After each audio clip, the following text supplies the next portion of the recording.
my veins, spilling facts is my quest. I'm breaking the mold, no mainstream appeal. Just a kid with a dream and a heart made of steel. I sift through the data, the left and the right. No bias, no agenda, just seeking the light. They laugh at my setup, my low-res stream, but my words cut deeper than the corporate screen. I guess I'm too raw, too rough, too plain, but I'm spitting my heart, not chasing some game. No corporate leash, no puppet on strings. I'm free in my words, hear the truth that I bring. No big channel shine, no glitter, no fakes. Minimal effort, just me and my takes. I'm speaking the truth, let the whole world know. Small time streamer, but that's how I roll. Do my words hit hard, give the system the chills. Minimal effort, no budget, no frills. I'm carving my path, let the fire erupt. Small time dreamer with a voice that's enough.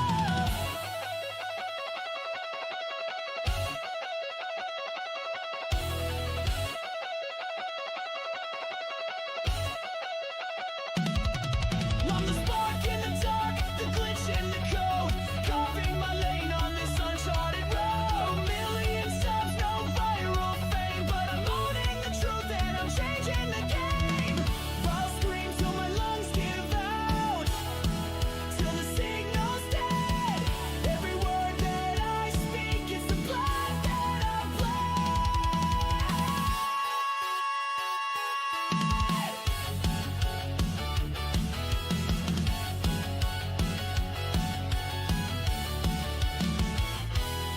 No big channel shine, no glitter, no fakes.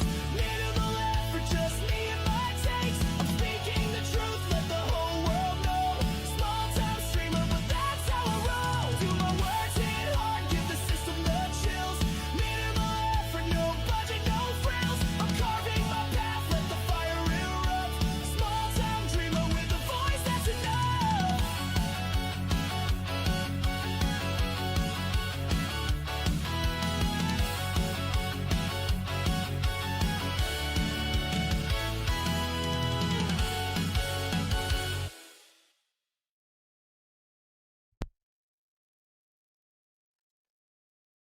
You know, honestly, I actually kind of prefer Concord I think, but the sequentially numbered Concords are a lot of fun too. Hang on, let me quickly unplug this and plug it back in. One sec.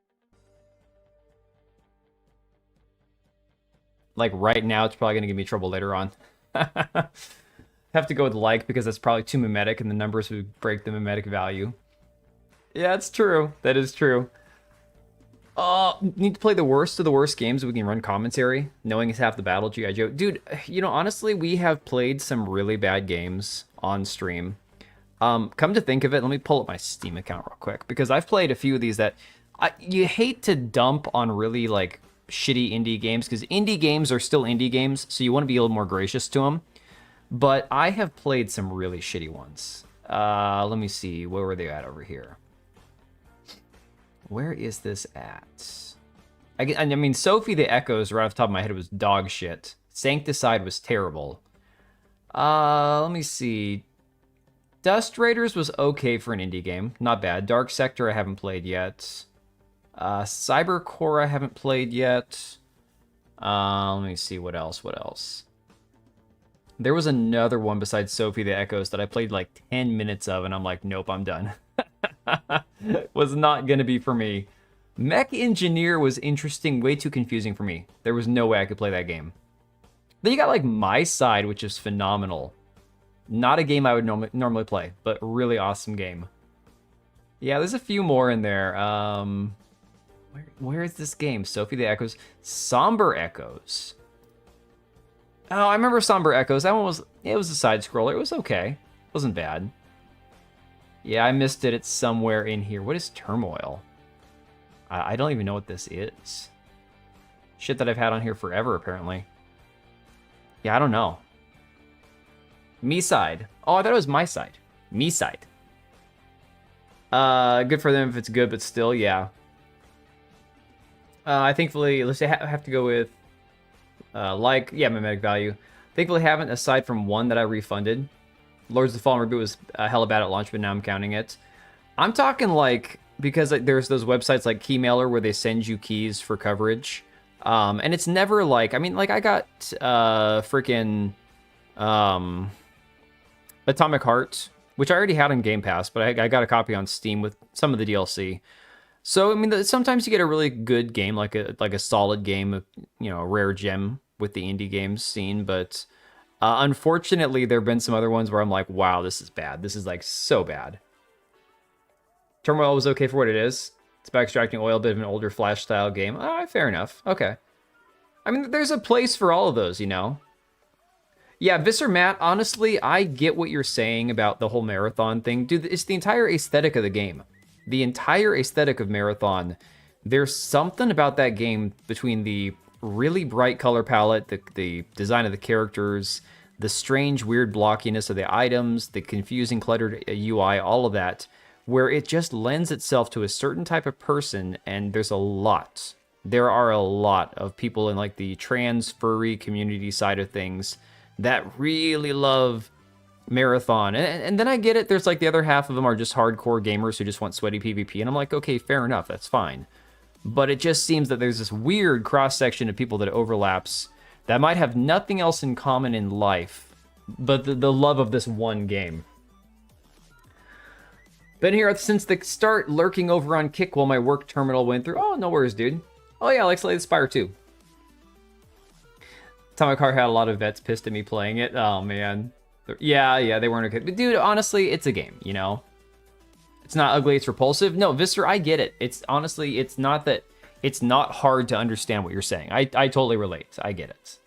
That being said, guys, I did, after all the suffering and misery that we went through, I did go ahead and put a short review of Exvoto on my website. I'm like, somebody in the comments on one of my streams was like, why are you playing a game that only has 158 players? Why don't you just go ahead and play a better game? I'm like, well, first off, he said, why are you reviewing a game like that? I'm like, well, I'm not a game reviewer. I don't ever review games. But I was like, screw it. We'll actually write up a little review. I did a Steam review for this game as well. So I have that on the website now, as well as all the other stuff that's on there. Instant Gaming's got a bunch of new games, a lot of games that are currently coming out, like Celesta 2, Reanimal, a bunch of that stuff. If you guys need some of those, link will be down in the description. It'll help the channel out if you need to buy anything. Typically, they have pretty decent deals. So that being said, I kind of wanted to start with all this Concord universe stuff. The cringe that is the ever-widening Concord universe. And it's bad, dude. There are so many games that are coming out here very soon that look like I don't know. I don't understand how there are so many companies that are wasting hundreds of millions of dollars combined on so many of these awful games. It's Monday. Dude, Mondays are Mondays, man. I hate Mondays. I despise Mondays. This is like the only thing I really look forward to on a Monday, because otherwise Mondays are ass. Not a fan.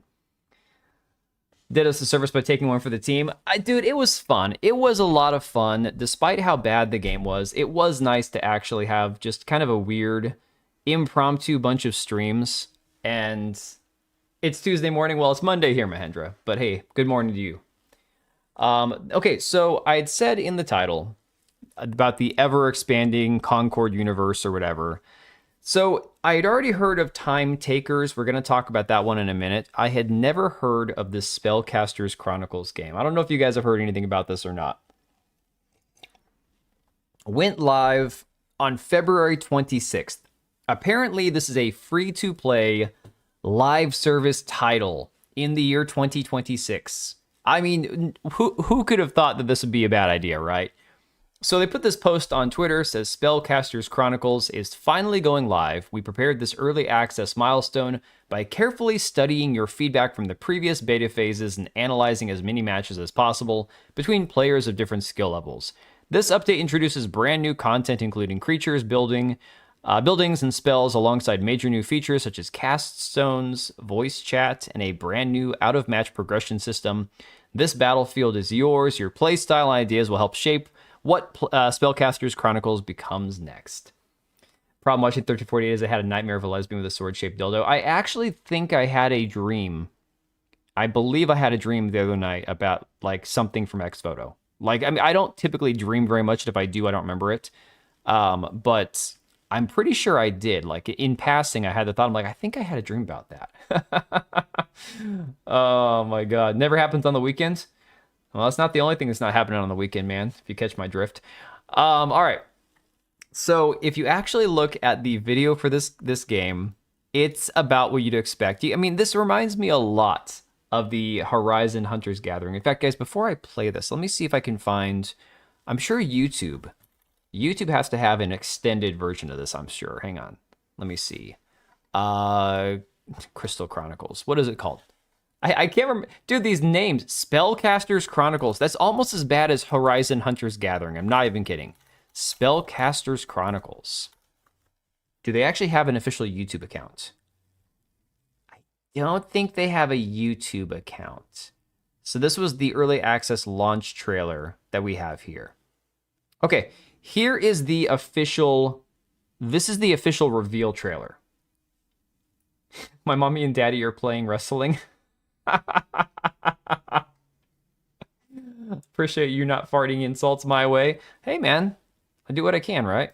All right, so here you go. This was the reveal trailer for this game. I should switch to full screen for this. Hang on. Why is it not loading? Uh-oh. Do you need to refresh this? Here we go. The tapestry, where past, present, and future entwine. Where the gods once shaped the fate of man and empires. Where the gods are gone. Oh my god. Look at the giant sword. Behind, some of us obtained abilities no mortal was meant to hold. Oh god, she's got the side shaved laws of head. nature. Command legions of beasts. I hadn't actually seen this before, Susano. Summon storms of fire and fortresses of iron to unleash even the might of the legendary titans. 3v3.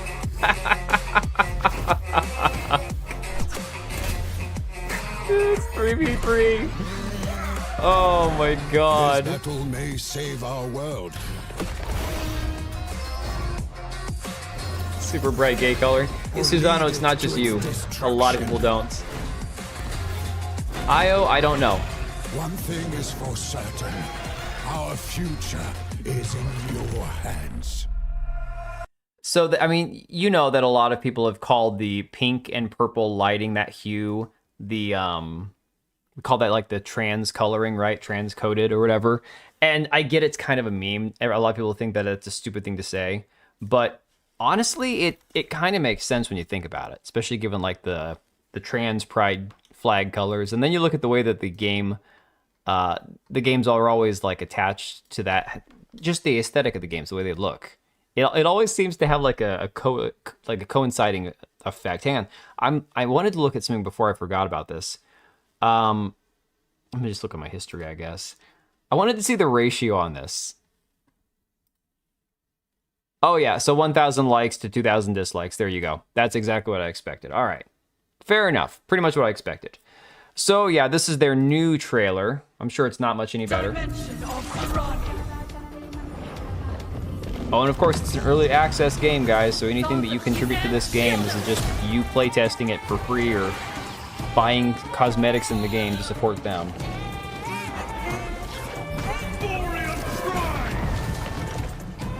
Retrowave, right. This line is now mine. Hey, Cage. Make it 5v5, and let's be honest, it's zoomed in. Zoomed in LOL. I mean, maybe. Thinking she's gonna make her gay. Dude, I don't know. The problem for me is it seems like they're trying to copy both, let me move this real quick. They're trying to copy, let go of that. Like this character here on the right-hand side, top corner. Yeah, I feel like they're trying to copy Marvel Rivals and like High Guard and Overwatch and all this stuff. Looks boring. I think it looks boring too. I need jiggle physics. Oh, I don't know if 5v5 would fix it or not though. Is the game already dying? Dude, it's yes. Okay. So this is why I wanted to start with this one, because if you just look at the numbers, first off, Steam reviews already mixed, 600 reviews, early access, free to play game, right? Free to play, but of course they got bundles. You got your Explorer pack for $9. You got your Founder pack for $20. You got your Pioneer pack for $40, right? Then, of course, it's from Quantic Dream. Quantic Dream, who, if I recall, they've done... Why does it only show these on here? Quantic Dream's done a few games. It's only got the Spellcasters. What else did Quantic Dream do, guys? I thought that they did a few other titles. Anyways, going back to like the Steam numbers. Early access title, free-to-play game, live service, 3v3. Currently has 75 people playing it. Peaked at 888 19 days ago. So yes, this game is cooked. There's there's no coming back from that, in my personal opinion. There's just no way. And furthermore, why would you want to? I can't imagine anybody wanting to play this. Concord Squared. SAS might be a different studio. Concord 4. If the boobs don't bounce, I don't spend money. Well, again, it's the balancing between proper jiggle physics and not just going over the top because your game sucks and you're trying to like sell skins for the game because it's, you know, it's what they constantly label as like gooner bait to just try to get people to play their games because the characters are sexy but the game sucks. Somewhere in there is a fine balance. They were going for the Smite market. Well, clearly this isn't working because is Smite on Steam? I've never played Smite. I thought Smite was a mobile game. All right, so Smite currently has 1,400 people in game. Smite 2, I'm not sure if that game's even out yet or not, 5,200. Still really negative reviews. Peaked at 21,000 people 14 months ago. Still far more impressive than the 75 playing the Spellcasters Chronicles, you know? Yes, Beyond Two Souls, Detroit, thank you. That's the one I was thinking of. You voted for Concord 3, 4, etc. because I want to see how high the numbers can get. Like Irish boobs, the game. Dude, okay, speaking of which, I saw somebody posting about Vindictus Defying Fate. And we tried that game, I think, during the playtest, and the game sucked. Like, it legitimately was... There was a lot of problems with that game. The jiggle physics were great, but everything else was terrible, you know? You got $50 on Concord 1348. Yeah, but 1348's not a Concord because there was, like, far less money spent on it. Things like Concord... This is where we need to put proper terminology on the Concord-like, moniker on the term. Because it needs to be, like, a live service title from a studio that spent too much money... and, you know, had terrible designs for their... Like, there's a lot of things that should be qualifiers for Concord. You like those games, by the way? I never played them, man. Love Detroit Become Human. Can't believe the same studio is working on this trash because everybody at some point pivots to the live service slop. I don't understand it. And the thing is, not all live service slop is bad. Some live service slop is serviceable, no pun intended. Some of it's decent. Some of it still plays well, like even as bad as Apex Legends has gotten. I would put that in the category of serviceable slop. Anything that's, you know, like High Garden shit, it's like, no, that's dead on arrival. Game made for no one and a lot of money behind it. Exactly. Yeah, I don't think... I can imagine that 1348 didn't have much money put into it. They had the government grant for like $750,000 and probably a couple million more dollars, give or take. I don't know. If they spent $10 million on 1348, I would be shocked. But you know, these things cost money, right? So it's funded by DE policies from many governments. Well, I mean, it depends. If we're talking about 1348 alone, yeah, I mean, we knew about that one. It just depends on the game and the studio and the government. So this guy, Zach Wilder, I have no idea. It says Farlight84 and Fate Trigger content creator with 60,000 subs. I have no idea who this person is. But it says new hero shooter battle royale hybrid game with jetpacks, grappling hook, and insane movement. This right here, guys, we've talked about it briefly on the channel before. This is the other live service slop coming up called Time Takers. This one's a lot of fun. A lot of gaming producers view them as Golden Goose games. Yeah. Isn't that the character from Saved by the Bell? It kind of looks like it. Yeah, you guys got to be careful with Cage. He's very much like half blind. So, grappling hooks in space. Right. Concord should be reserved for Sony games since they'll end up with like 5 games in their portfolio. Yeah, I mean, technically, guys, Fair Game $, and whatever the hell that name is. I mean, it's the stupidest name ever. It's like Horizon Hunter's Gathering. Fair Game gets canceled before they release, that will be worse than Concord. Because you know they've probably spent $200 million on that game. 5-6 years of development? Yeah. Cage close enough. I'm too old to read. You got the battle of the geriatrics versus the battle of the blind. Oh, man. I'm closer to a geriatric than I am blind, though. That's for damn sure. My daughter had softball practice tonight, and so thank God it wasn't raining all day, and it was about 55, 56 degrees out there, so we weren't freezing too bad. Yeah, my wife's half blind, too. One eye, she's practically blinded. All right, so this is Time Takers for anybody who hasn't seen anything from this game yet. What the hell is that?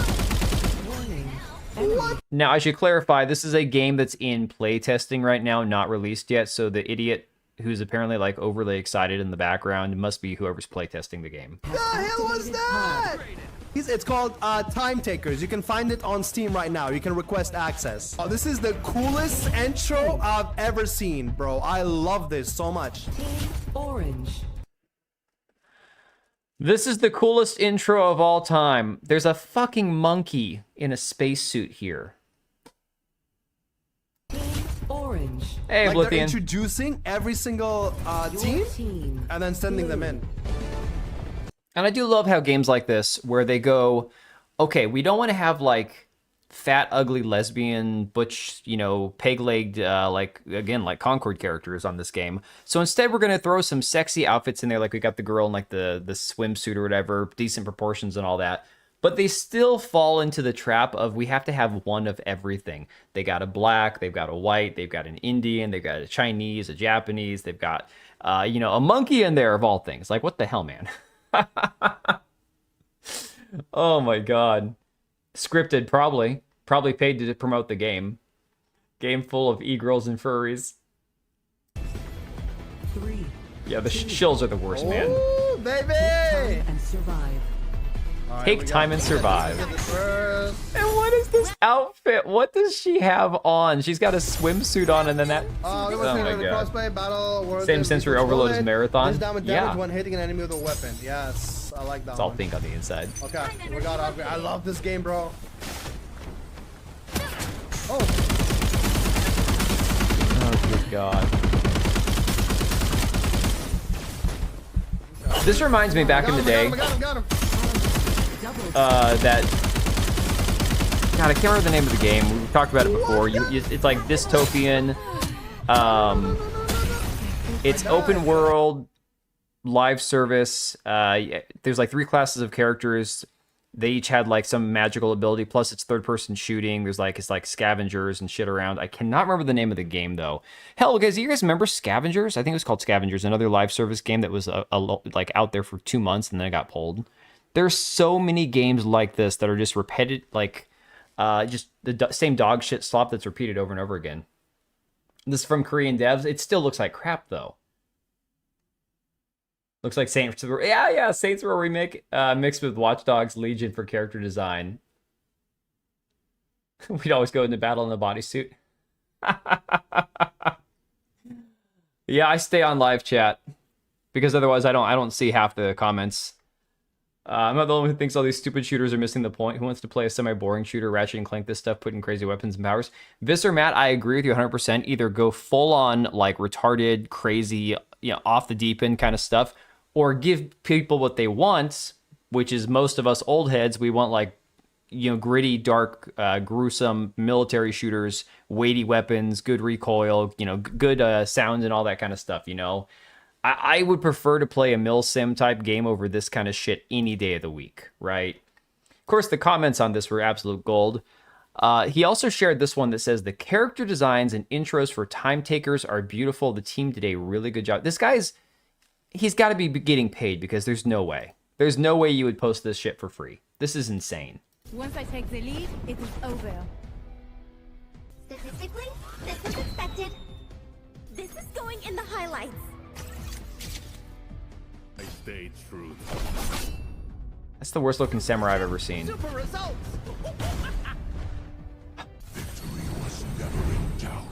Dude, that looks like a character they just stole from Warframe. This reminds me of Hyenas. You guys remember Hyenas, the Sega live service game that got pulled? It was an extraction shooter. I've mentioned it before. I played the alpha for that one, like a closed alpha, and that game was going to be DOA. $70 million Sega spent on that game, and they scrapped it entirely. This is what the characters look like, except there was a drag queen and ugly other characters, like the really shitty looking characters. I purchased that as a VR. Where's my female mud wrestling game? Hey, Piranha Pout. Some of these look okay again, but they don't look like they're in the same game. That game had a Transformer character, yeah. Wow. Yeah, the drag queen character. Well, okay, what? Who wants to play this? What is this? Victory was all but guaranteed. Get another Warframe ripoff looking character, or maybe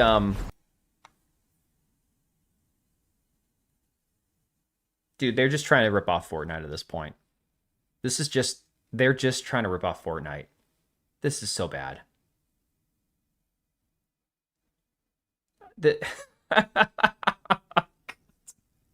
Yeah, another day, another Concord.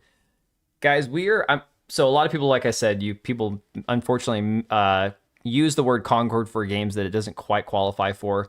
Marathon is not Concord, although the memes have been hilarious, part of the Concord trilogy, right? It would have been really funny if Marathon had turned into another Concord level of failure. It would have been funny, not gonna lie. But again, the live service, overhyped, generic slop, terrible characters, game that appeals to no one, that they spent too much time and money on, that's a Concord, right? And ironically, a lot of them coming out of Sony, as Equilibrium pointed out. But like, you can see it, you can practically smell it when you watch these trailers. You go, oh my god, this is literally them burning money. They're just flushing money down the drain every time they release one of these trailers. It's nuts.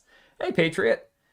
Fortnite's over 7 years old, but the thing about Fortnite, I've said this, and I will stand by it 100%. Fortnite is amazing as far as like what they've done for marketing that game to keep it going.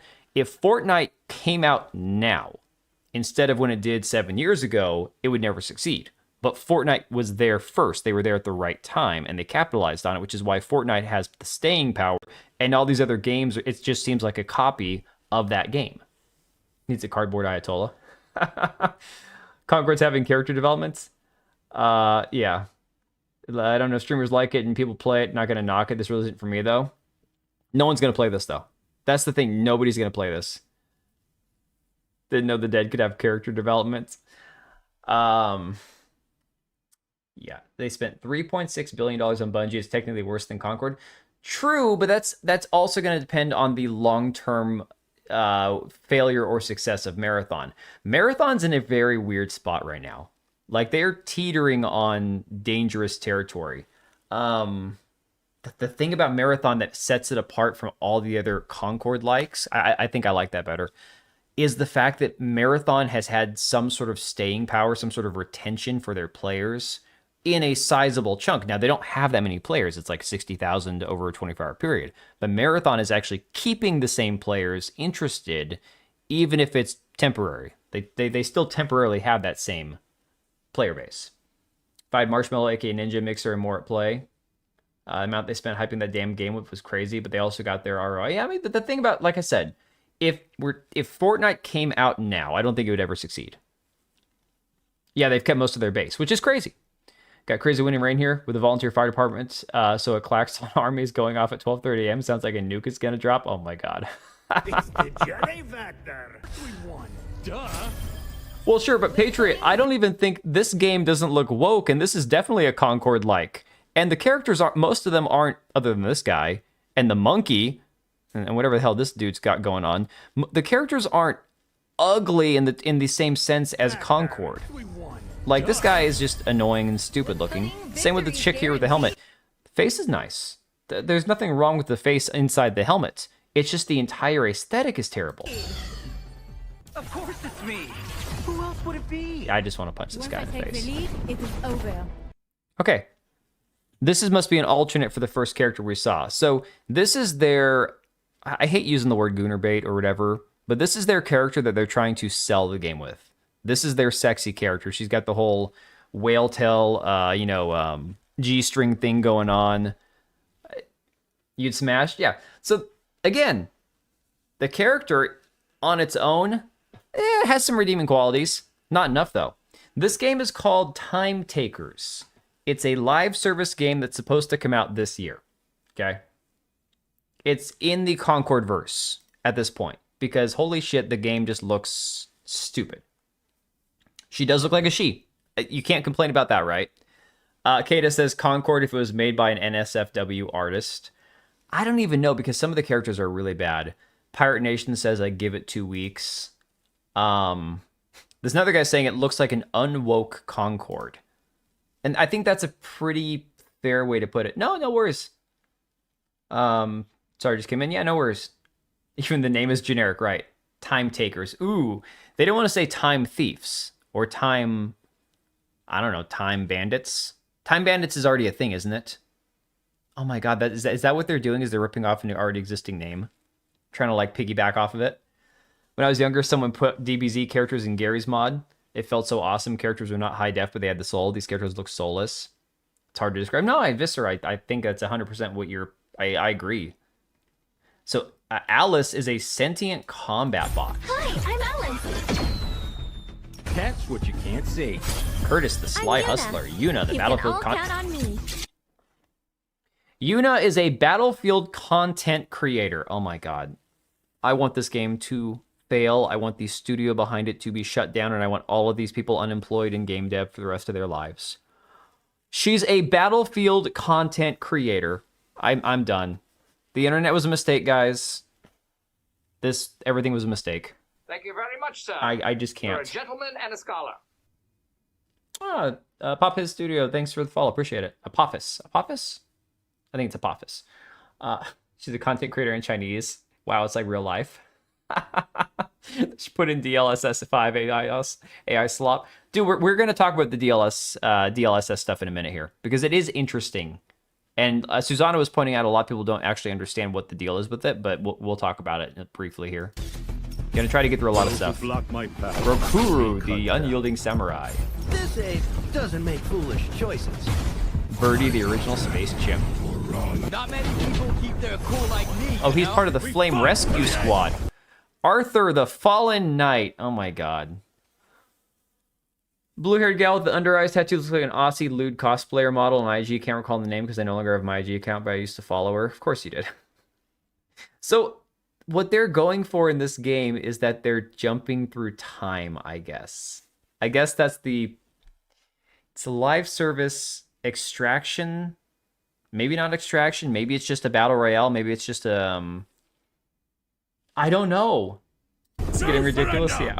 Ready with the best partner. Space biologist. I'll just try. Is there anyone better than me? Epoch Doubt mystery it. hacker. Just wait till you see what I Oh, can so do. Andre is the Jolly Jelly Doctor. He turns into the blob of jelly. Oh my god. Bill and Ted made a game. Pretty much. Think you can't keep up with me? Zaza, the wing race champion. So they made up a sport, I guess, so that they have something to market this character as. I swear to God, this is terrible. This might be the worst thing I've ever seen. Kabrutus saying, might be the most generic, uninteresting cast of characters I've ever seen. Seriously, not a single one of them has any personality or charisma. Stop with the hero shooters already. Smash saying, Time Takers from NCSoft. Another live service slopfest pushing bisexual lighting. So there's again that bisexual or trans lighting that we were talking about. And I agree. Sometimes the terminology gets mixed up with you could say retrowave.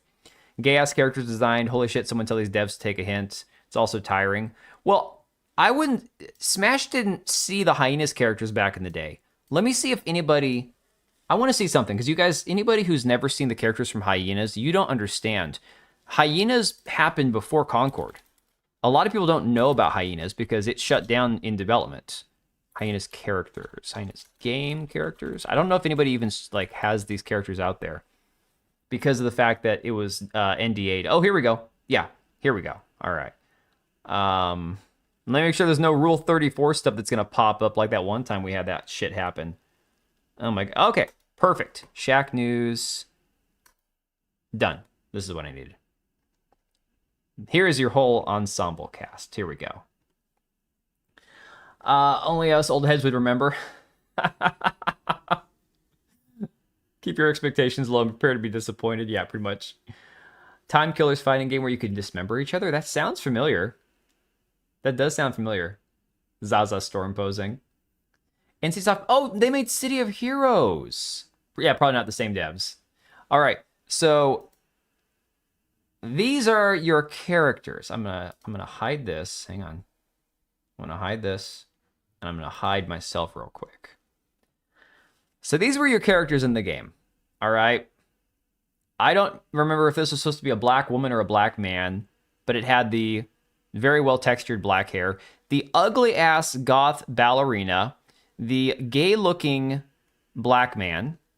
This woman, I can't remember if she was black or not. This androgynous, I believe it was a English man over here, white guy. The drag queen that I believe was still a man, but it was also maybe trans. I can't remember if they referred to him as she or whatnot. The furry in the robot suit looked like Sonic, and this white basketball-looking dude over here. This was Hyenas, guys. This was a game that Sony sunk that Sega sunk $70 million into and pulled the plug while it was still being developed. This was several years before Concord.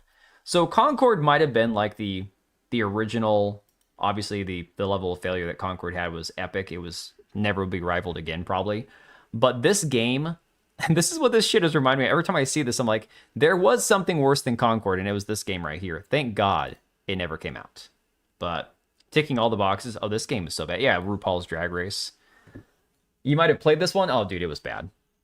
From what I remember of the playtest, it wasn't great. It was an extraction shooter. This was an extraction shooter.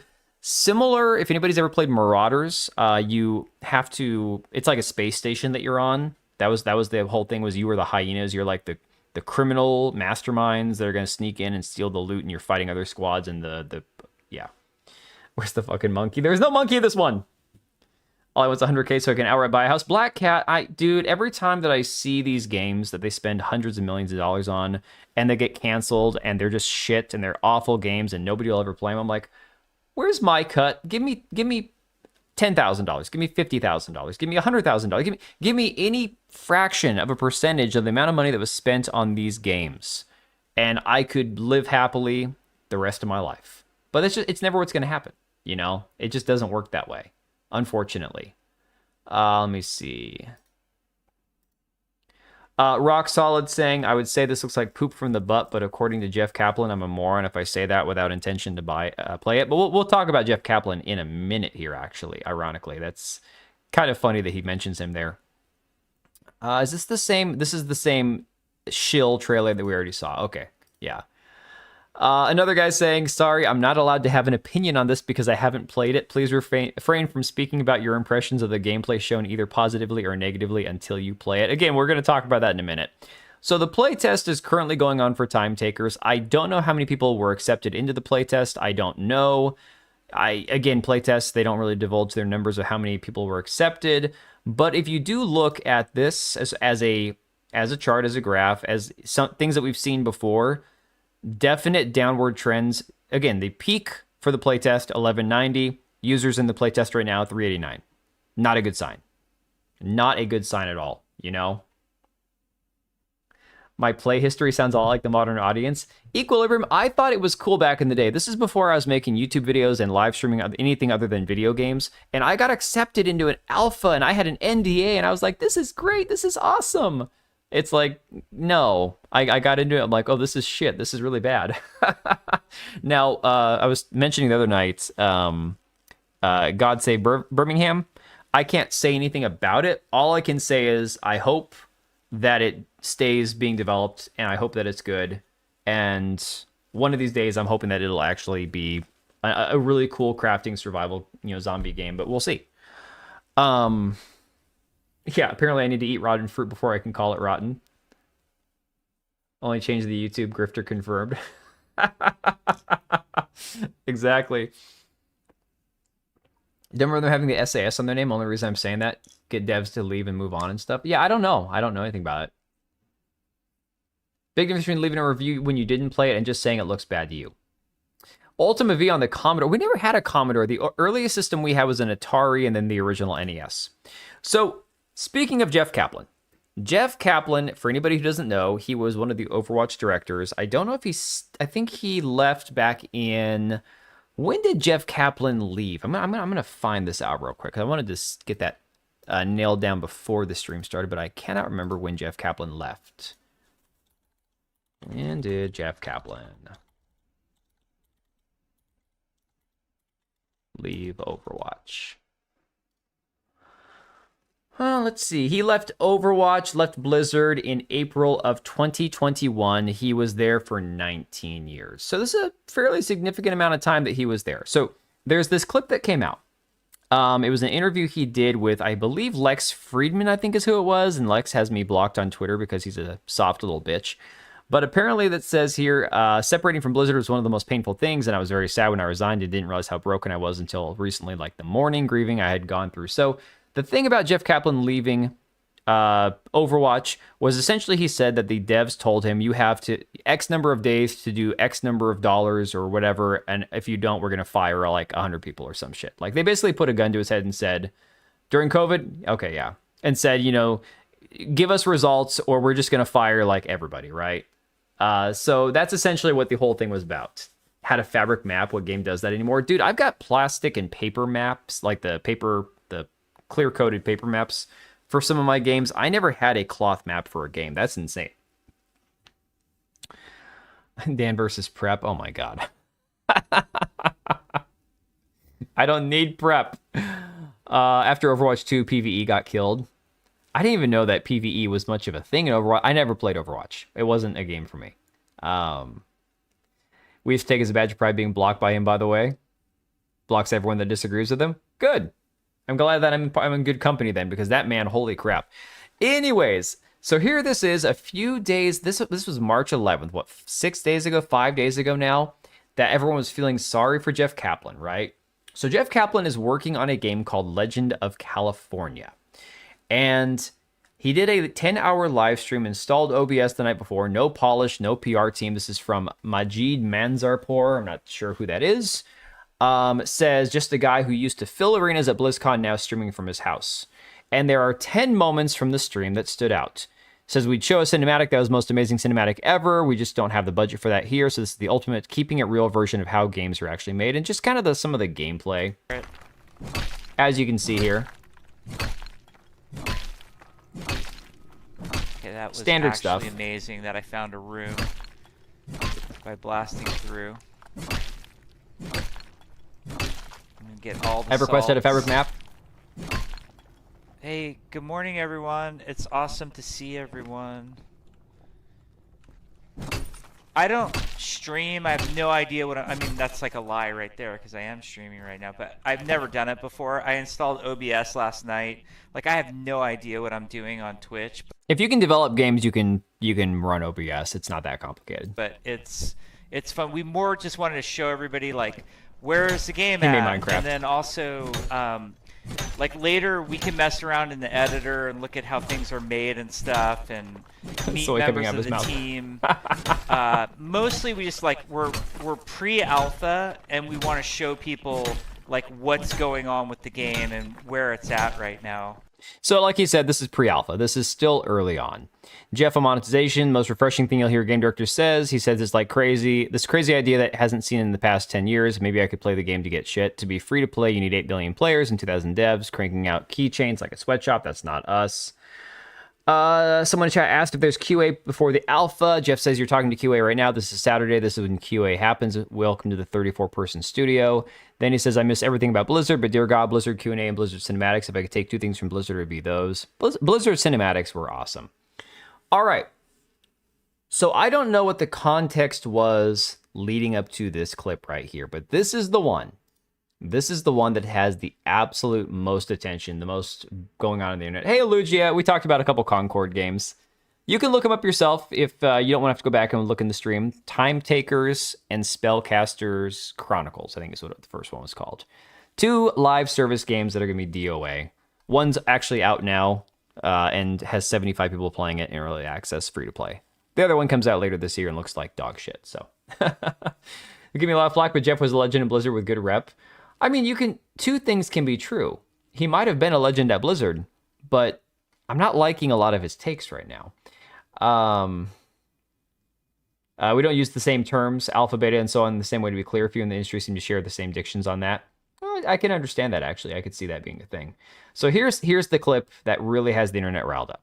I get a little upset and I voice my opinion because I so love this game and I'm bummed that my paladin is nerfed. Like, I can kind of understand that a little bit.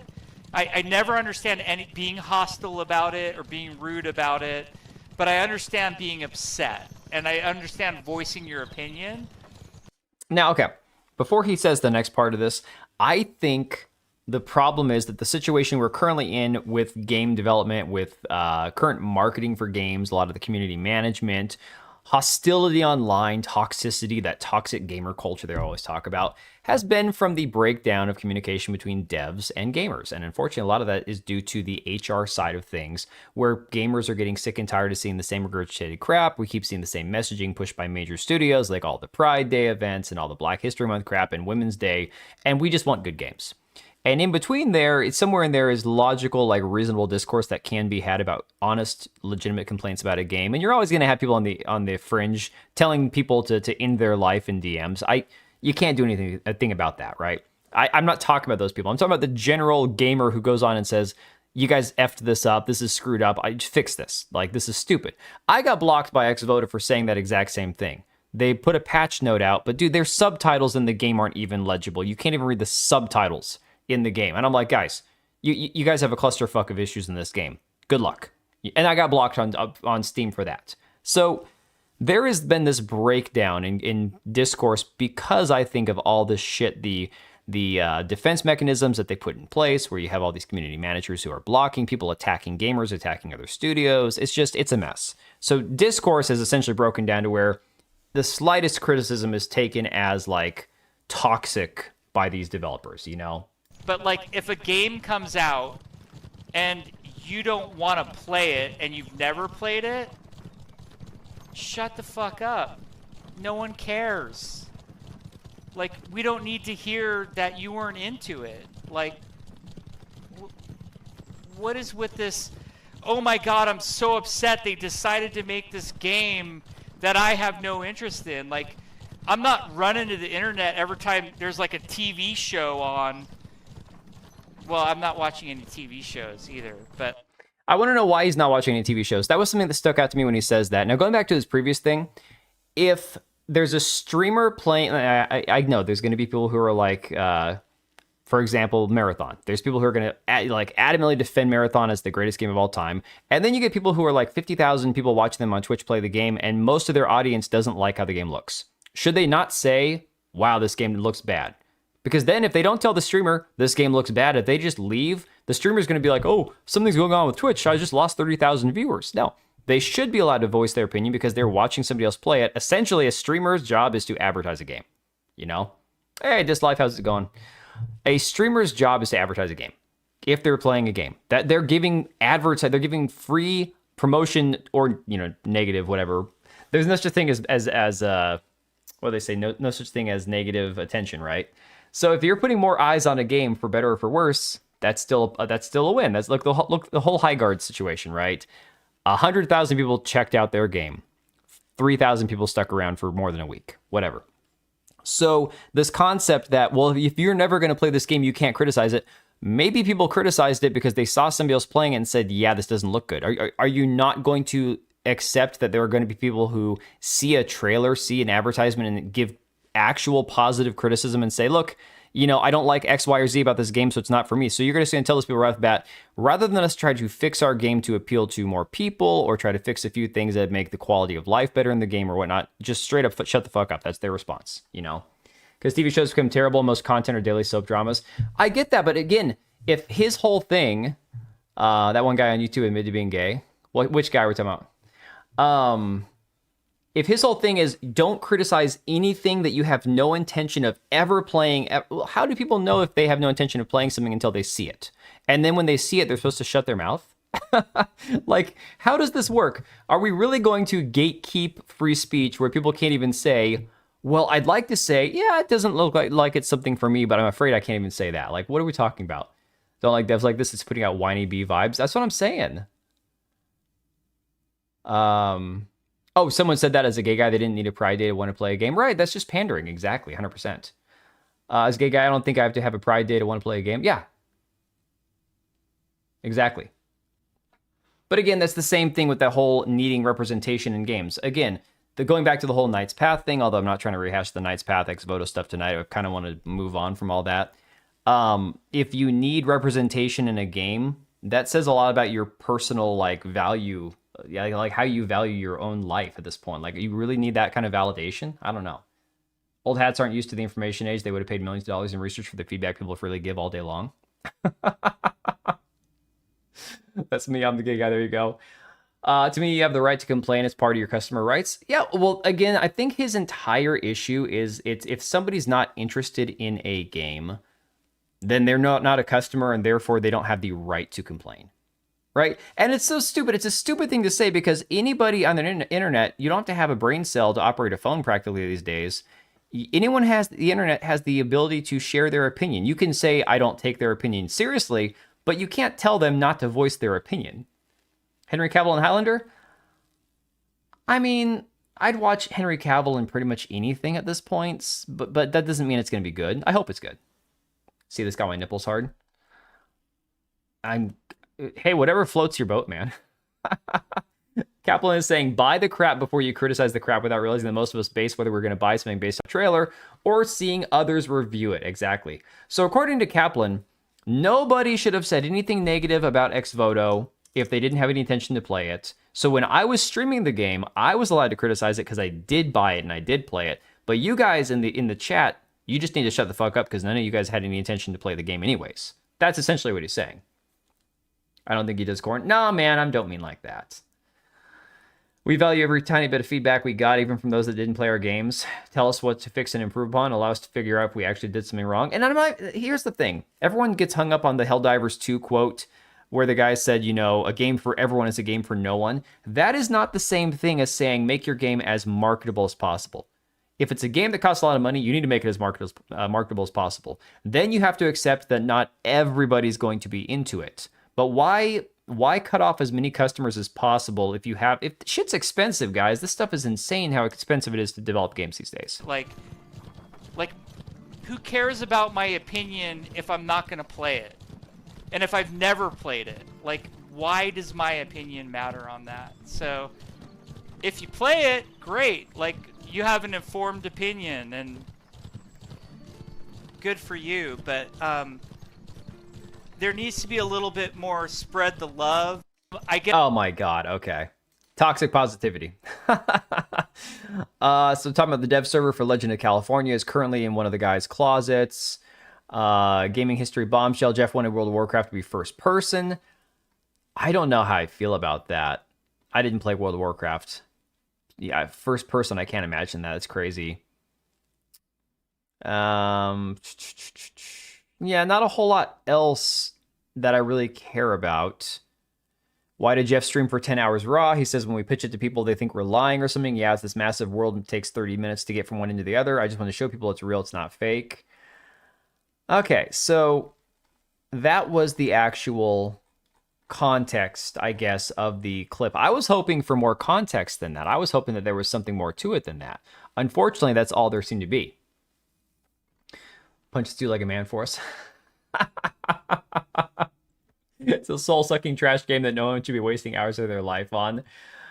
Can't stand devs. I'm making a data center. I should put shit up any way I want. We do our damn best work because I want another job in the future. Right.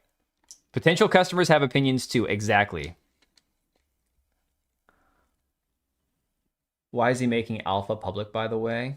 I don't know. I mean, it's his choice. It's a small studio. He can do whatever he wants to. I don't know if he's like the founder, the only guy really. I mean, there's like 30 people there. I need to go toss some clothes in the dryer, guys. Give me 1 sec. I'm gonna go do that. Give me like 2 minutes. I'll be right back. I promise the stream will not crash while I'm gone. At least it shouldn't.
All right, kids all have the dentist at 9 a.m. tomorrow, so I have to make sure that all that crap is dry, ready in the morning.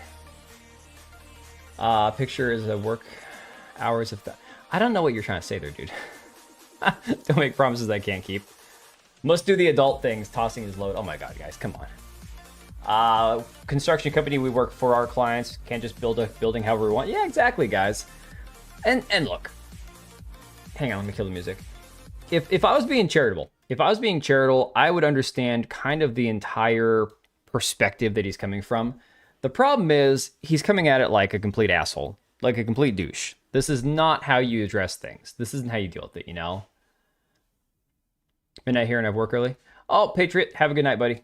No sweat. All right, let me see here. So this is from, of course, who else would it be from but PC Gamer? Let me switch back to the main screen here. Guy, them felling oranges? What? What? Oh my god. All right, so Jeff Kaplan is sick of hearing you demonize games you weren't going to play anyway. Shut the F up. No one cares. We don't need to hear that you weren't into it. Kaplan says he's bored with compulsive online outrage. I want to see if there's like a clip prior to this. That's what I want to know. Last week, former Blizzard Vice President and game designer Jeff Kaplan made his first public appearance since leaving the World of Warcraft and Overwatch developer in 2021, revealing his independent game studio, Kintsugi and its upcoming frontier survival game, The Legend of California. Days later, that momentum with a casual 10-hour stream of a pre-alpha Legend of California build while showing off the work Kintsugi has done so far. He flexed some of the newfound PR freedom he enjoyed in his recent retelling of his departure from Blizzard, speaking bluntly about his distaste for the dysfunction and hostility in discussions surrounding recent game launches. Kaplan, who owes his career in game development in part to his own often harsh shitposting about EverQuest designs, acknowledged that he's given it out at times. But crucially, he said his circa 2000 EQ1 design takedowns were at least motivated by having played the game in the first place. In contrast, he says the nerd baby rage. Wow. Okay, so there was more to that clip, apparently. From online hate mongers isn't even worth acknowledging because you're so far off the deep end that it's not even worth listening to. There are certain forums or Reddits or whatever where it's just like, yeah, that one's on ignore from now on. They're not actually productive in any way. Kaplan said, it's just who can get the most points by being outraged. I'm bored with it.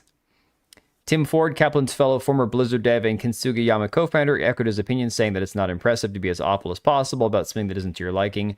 It's not difficult to shit on something, Ford said. Apparently, it takes a ton of courage to say, hey, I actually like this thing. I don't care that you don't like it. I like it. Wow. California, because of course, exactly. Why the message is too important to them to making good games and they'll get money too. My head can't process it. It's a great question. Yeah, shut the fuck up goes both ways. Feel better after tossing the load. Oh yeah, the DLSS stuff is coming up in a minute, Mahendra, no worries. He isn't a content creator. He was a dev that became a department head. He's essentially an old man principal from Boy Meets World. Yeah, that kind of fits actually. The projection and transference is strong in this one. I really don't want to work with this cat. Yeah. So it says here, unnecessary roughness in the internet discourse. Oh my god, isn't a new phenomenon by any means, but we're now living alongside a media ecosystem that thrives. It's the YouTubers, guys. They're blaming the YouTubers essentially. I'm probably going to get in trouble for everything I just said, but I'm at the point in my life and career that I just don't care anymore, Kaplan says. The closest I come to a midlife crisis is giving zero fucks. Well, there's something to be said. If you're in a position to give zero fucks, that's fine. There is something to be said for that, like good for you. I love giving no fucks from time to time, depending on what we're talking about. But you really have to pick your moment and the things that you give zero fucks about. If it's, I'm going to make the game the way I want to make it, I know it's good, and I have enough positive feedback from people outside of my echo chamber to tell me it's good, then zero fucks to give, go right ahead. If it's, I'm going to do what I want to do and I'm going to ignore any negativity and I give zero fucks otherwise, that's a problem. That is, yeah, when you have no skin in the game, that's easy, exactly. How about your team that's attached to you, right? Don't compare Mr. Feeney to this guy. Marine, I can finish in seconds because when this shit hits the fan, you only have seconds to come to. Really, man? Really? God. The crusty sock strikes back. Yeah, his argument is just because I'm sitting over your plate with my naked butt out, how do you know it's going to be crap? So, I don't know who this guy is. Claims to be a developer. Solo game dev. The Razor form. Apparently it's a game he's got out. Let's see. What is this? I have no idea what this is. Infiltrate a classified research facility. Unleash the Razor form. Time warping entity from a dimension of nightmare and chaos. Huh. What is that?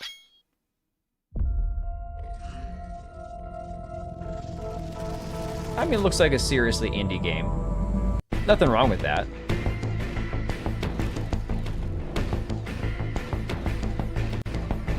Yeah, I kind of get I get the idea. All right. I get the idea. It says, as a former Bungie dev and current indie dev, let me explain how it actually is. You have every right to hate any game and complain about any company for any reason. If you want to hate Halo, cool. If you want to hate my new indie game, go right ahead. I can take it. So, I mean, that's pretty much telling him, shut the fuck up. Just fling it on the wall. Oh my god. All right, Piranha Pout. A nap. Why don't you just sleep? Like, actually go to sleep. Maybe you have to nap for work or whatever. I don't know. Anyways, Piranha Pout, have a good one. Justin is here, says, stuff like this is why we have a toxic positivity problem in the games industry. Yes, it's actually totally fine to tell devs you don't want yet another live service hero shooter with a diverse cast of ugly characters. No, I don't have to play this to know I don't want it. Exactly. Rock Solid saying, have no opinion, just consume and be happy. People criticize video games because they care about the medium. Without pushback, companies would keep releasing safe, formulaic products with no pressure to improve. Calling a chicken isn't toxicity, it maintains standards. It's how we end up with flops like Concord and Highguard. Exactly. That's how a dev speaks, or at least in my view should. Right. Yeah, the toxic positivity crap is just cancer for the games industry. It's the worst thing ever. Victus Thrax saying, how to speedrun gamers unwishlisting The Legend of Concord. I mean, that's pretty fair. This guy here says, I think this is being taken out of context as he's streaming his new game and likely commenting on people shitting on something that they haven't played and that isn't complete. No, see, luckily for us, PC Gamer went further into the stream and gave us all the context we needed. It was worse than I thought it was. I call Concord a chicken. Without pushback, they'll all become Kaplan Kennedy. Exactly. Toxic positivity also exists in tech industry. Toxic positivity exists in every industry to some degree, I think. Gundam saying, I hate to break it to you, Jeff, but it may be time to listen to these people. With the amount of games that come out and do poorly, the studios shut down. It's not a sustainable platform. I mean, yeah, exactly. Christina Tasty saying, you aren't allowed to complain about games you never played, but you can absolutely be a fan of them, no problem. These takes are coexisting right now, video games. Yeah, again, the whole, I mean, the glazing of any current game, whether it's been played or not, whether people, I mean, look at the shills that we will go like to bat for games like Highguard, right? Like, oh, I know you haven't played it yet, but it's amazing. And the game turned out to be generic mid, whatever, you know? Woke up in a mood and almost started trolling. Dude, I wake up like that every day. Nure saying blind hype is just as bad for the gaming industry as grifting. We live in an era of extremes, black or white. You either love a game and defend it to the death, or you hate it and spend every day praying for its downfall. There's no room for stage bait. If you're skeptical, you're accused of wanting the game to fail. Meanwhile, blind praise before release is completely acceptable. I've seen a small amount of this for Crimson Desert, not to the same extent as games like Marathon, where people are like hardcore defending that game tooth and nail. But like, if you criticize Crimson Desert, you will get people in your mentions telling you that it's going to be the next great thing and you're just being a hater. And it's like, no, I want Crimson Desert to be great. I really do. I'm concerned about it. I'm concerned it won't be. You have to say Highguard like Keeley. Highguard. Yes. Hey, Wagon Burner. Cooked himself with this. I mean, look at all these games from ex-Call of Duty developers, etc. failing. Yeah. CD looks good. Pricey. It is pricey. It is 100% pricey. I just feel like that they're just selling a lot. Well, Susano, a lot of people didn't like Black Desert. Hopefully enough studios shut down the idiots in charge greenlight. Only greenlight approves to sell. Government propaganda clearly doesn't move the needle. It never has. It never really has, to be fair. That's what that makes having actual conversations about game, what works, what doesn't, what could improve, almost impossible. From experience, the internet rewards polarizing takes away more than it just rewards healthy skepticism, grounded criticism, or even just personal taste. But he's saying that personal taste is not credible criticism. That's the problem. If I see a game, okay, if I hadn't got into the server slam for Marathon, if it wasn't open to people who hadn't purchased the game and I just had to sit and look at it, I'd be like, I don't like the look of this game. It hurts my eyes. Marathon's the current propaganda. If you show someone showing you highlights instead of a continuous stream, they're lying to you about how good they are at the game. Well, Marathon, here's the thing. I actually saw somebody saying that Marathon is, if you loved Halo 2, then you'll love Marathon. Halo 2 simp here. Halo 2 is one of my favorite games of all time. Okay? I think Halo 2 is superior to all other Halo games, including the original, including 3, including Reach, including ODST, anything. I think Halo 2 is the greatest. People who are younger than me think it's Halo 3. To me, it's Halo 2. But that being said, you know, somebody saying, if you loved Halo 2, you will love Marathon. I'm like, you're not going to find somebody who loves Halo 2 more than I do. I've got my steel case back there. I hated Marathon as far as like everything but the gameplay. The gameplay was fine. It was just generic. It was a generic shooter in my opinion. If you put Marathon's gameplay into any other game, there's nothing special about it. It's a 7.5 out of 10 as far as gameplay goes. It's fine. It is the most fine. It's like High Guard in that respect. The gameplay itself. Okay, Marathon's combat might be a little bit better than High Guard. High Guard's was just the gameplay loop was stupid. Marathon's gameplay loop is fine. Makes your brain hurt with those graphics and fonts. I mean, that's most people. That's just, from what I've talked to most people, it's just too much on the eyes. Bungie's on my shit list, so no way in hell I'd get it. Yeah. Sig's documented before. Reforged defending Keeley. Funny shit. Dude, I defended Keeley this morning. Jeff Keeley got, his dad passed away and didn't get a mention at the Oscars. And then when Jeff Keeley commented about it, the guy who runs the Oscars blocked him on Instagram or something. I'm like, you're making me like feel sorry for Jeff Keeley here. Like, guys, come on. But to be fair, I don't hate Jeff Keeley as a person. I don't know him as a person. It's the memes, you know? Plus, I would quit the game in the damn menus. I mean, seriously, why is it so complex? Complex, okay. Complicated or complex is fine if there's a reason for everything being complicated and there's a learning curve and everything else, right? A game like Tarkov, Escape from Tarkov, if you never played it before, you're going to open up those menus and go, oh my god, there's too much.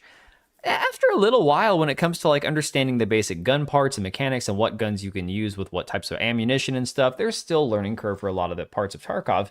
But I think that that's kind of the extent of like the most complicated it gets. Marathon, it's not just complicated, it's visibly cluttered. Everything is visibly hard to distinguish. That's not a thing with Tarkov. Tarkov, it's easy to distinguish what you're looking at. You know what parts are parts, you just don't know what gun they go to or why one's better than the other. What did his dad do with the Oscars? Apparently his dad was involved in Hollywood, I think. I think his dad actually had let me look this up, hang on. I can find the post pretty fast. His dad passed away. Last year or 2 years ago, there was something where he felt his dad should have been in the memoriam at the Oscars.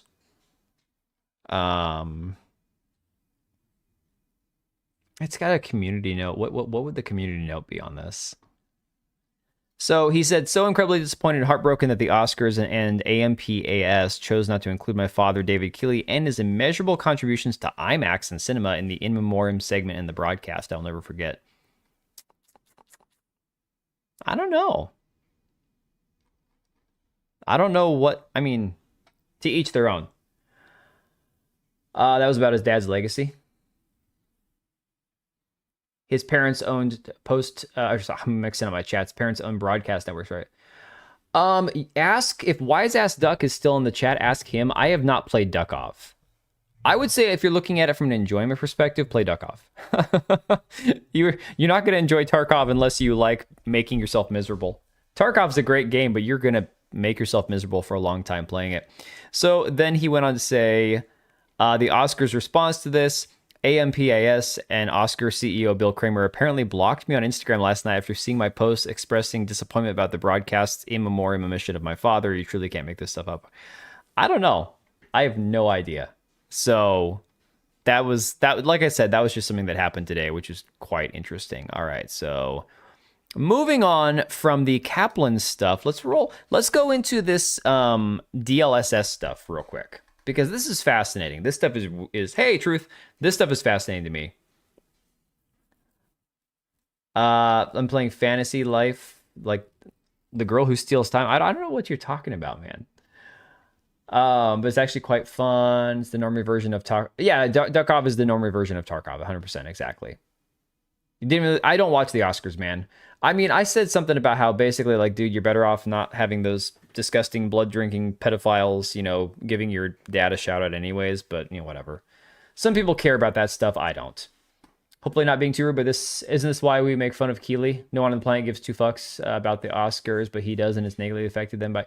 I mean, Visser, you're not wrong. You're not wrong. I don't think that's too rude. Keeley's also a Nepo baby, yeah. I just find it more interesting than anything else. And like I said, I personally, if anybody in Hollywood wanted to honor my dad, I'd be like, no. I like go screw yourself, brother. I just don't care, whatever.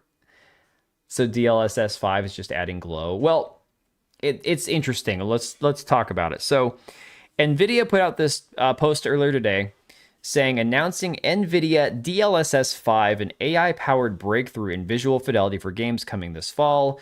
DLSS 5 infuses pixels with photorealistic lighting and materials, bridging the gap between rendering and reality. So I'm going to be very, very transparent, as I've said many times in the past. I don't care about AI. It's not something that bothers me if people use it. It's not something that I think is going to be everything that's been advertised as for years. I think it's a tool, nothing more. I think that there are benefits to it, and I think there's downsides to it. AI is AI. It's just another tool.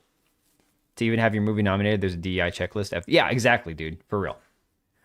DLSS 5 feels like someone putting drawing on an AI-generated app. It's weird. So what we're seeing, yeah, Susanna, I know we don't have the documents on it yet. I'm just saying, from what I'm seeing of it, it's weird. So here is the video that they released. All right, let's go. I'm gonna switch to full screen on this. It's only like a minute and 10 seconds.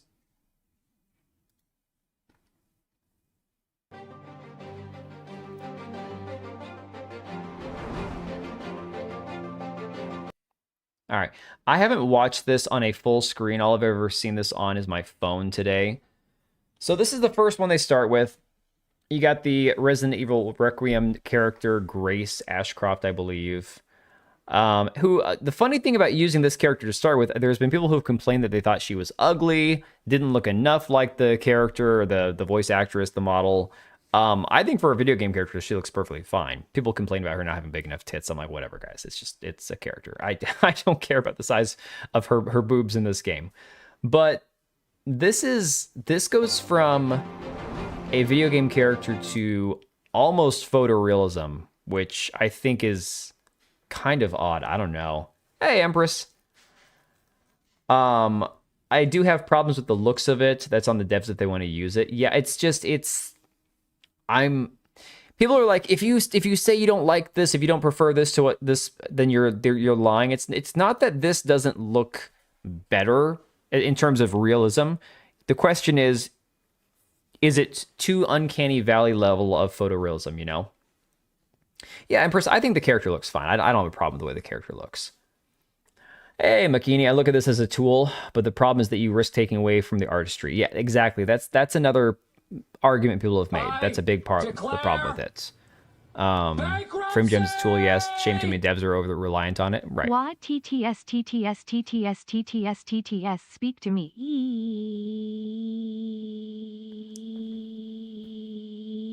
EWHA triple ARRRGHHH. Oh. Oh my god, I think it ran out of time to finish it, dude. Smeg with the 5. How you doing, buddy? Good to see you, man. Thanks for the 5, dude. My GPU doesn't support that, so who cares? I mean, I'm team AMD over here, so I don't even have an Nvidia card in my computer. The only Nvidia cards I have in the house are the 24060s. And those are probably not gonna support DLSS 5, I imagine. That's why AI sucks. It sounds so uncanny. Yeah. Well, Smeg likes to mess with it and try to get it to sound as weird as possible. That's a him thing. Changes the art style, feels uncanny valley. Exactly. Yeah. It's not that it doesn't look visibly better. It's that it creates a sense of weirdness to it, right? It's strange. Tebow TTS. All right, this one here. This one here. If you haven't seen this yet, this pisses me off. This bothers me a lot. Okay, this one is crazy, the difference. This is with DLSS 5 off. Oh, hell yeah, AMD. That doesn't even look like the same character, in my opinion. And they claim it's just a difference of the, volumetric lighting, or whatever they call it. I don't know, guys. This one is drastic. Looks like a Snapchat filter. Something about that. And like I said, it pushes it into that uncanny valley of almost photorealistic, but not quite. You call BS? I don't know. It's aging there are examples where it does age the character. We'll see that one in a second here, yeah. Oh, this one is so bad. Now, again, I've got my monitor, my bigger monitor here. And so obviously I didn't realize before when I was on my phone, the character already has visible wrinkles in her face, being an old lady and whatnot. Funny because my daughter just started playing this on the Xbox. So really funny that I asked her, I'm like, is this just all old cat ladies in this game? He looks handsome still. It's that it changes the overall look of the character. It's not about them. It's not that the DLSS is making him ugly. It's that it changes the way that the character's perceived. Can't add definition to unscripted details. That was a recreation, not an enhancement. That's kind of... When I'm looking at it here, it definitely seems like, okay, there's still similarities, but whatever the lighting effect does, you can... Like, the skeletal structure of the face doesn't change, but somehow it makes it look like an entirely different person. It's weird. But yeah, so you have the old lady from Hogwarts Legacy here. I don't know characters, so... She goes from being slightly old and wrinkly to... I mean, straight up Sharpay looking. Like, crazy, crazy amount of wrinkles. You know, this is just nuts. The best way to show someone how much you care. Almost looks like a mouse. Like tangible thing that you can point to and say, I'm going to be old and wrinkled one day, so I get it. This many dollars worth. What this does is just highlight the fact that every game going for photorealism is not impressive anymore. Stuff like this doesn't end up being timeless, and it's a waste compared to an actual style. Makini, I think Minecraft and games like Valheim 100% prove exactly what you're talking about. Thanks for the 10, dude. You're freaking awesome, man. Yeah, I mean, the thing is, Susano keeps mentioning, and I 100% agree, we don't really understand what we're looking at and what the final product is going to be, right? We don't have all the specs and all the actual data on what we're looking at here. The problem is, if what we're seeing is representative of what the final product is going to be, we're not talking about like going from 1080p to 4K to 8K. This seems almost like a recreation rather than just slightly enhancing it, changing the lighting sources or whatnot. I don't know. But thanks again, buddy. I appreciate you, McKinney. We need gameplay improvements, not graphics. Yeah, matter of taste. I could see that for real. This was reportedly using two 5090s to run. Oh my god.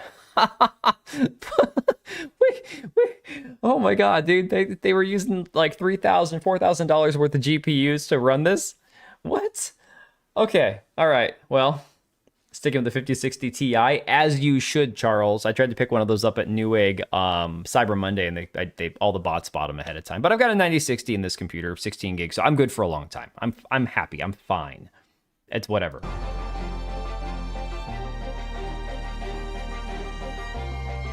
Now this one here blows my mind. I have not seen this. It might need 2 GPUs as well. Dude, that's crazy. That's never gonna see this in any game I play. Exactly. For real. This one I only saw on my phone. So this is obviously Hogwarts Legacy, young wizard, teenager, whatever. People said that this one, it's like he aged rapidly. Let me see here. Oh, dude, yeah. That no longer looks like a teenager. To me, that looks like somebody in their young, like early 20s. Dude, that is nuts. That one there completely changes the look of the character.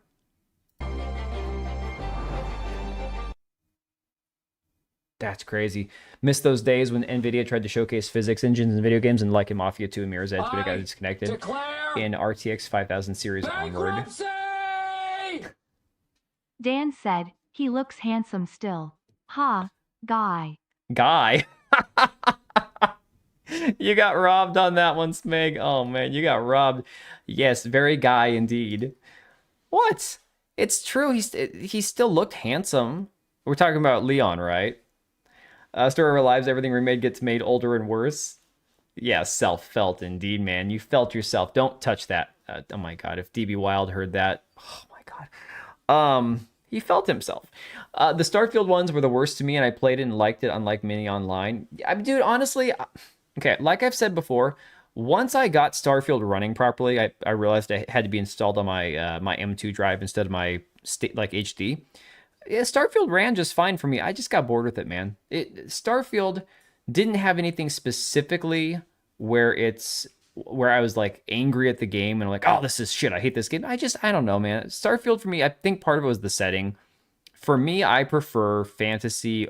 If I'm doing like open exploring, I want fantasy. I want swords, magic, dragons, all that kind of stuff. Space for me, it's got to be very specific, you know? It's gamers' fault who only cares about graphics over game quality, but it's not though. It's not. You have the few people, you have the streamers that are all like, they're the FPS whores, right? Now, I don't mean first-person shooter. I mean the frames per second, which tends to coincide with first-person shooters. Those guys are like, if I can't get 160 frames, I'm not playing that game. I'm like, I think I lock most of my games at like 60, whatever. No way I'd play it with this on. Yeah, for real. What is dumb? We used to get that level of detail using My Unlimited in the 2000s. It's just, it's insane. I don't know.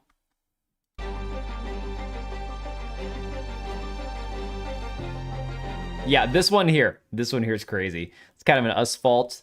Those that modded the prior games and hyped them up, at least part of the problem there. Put my voice on TTS. I don't know that Streamlabs supports like a do-it-your-own TTS. I'd probably have to use like an external browser link or something. I can't remember how to do that. FPS and this sort of high graphics are not hand-to-hand. Usually higher fidelity graphics sacrifices FPS. Okay, fair enough.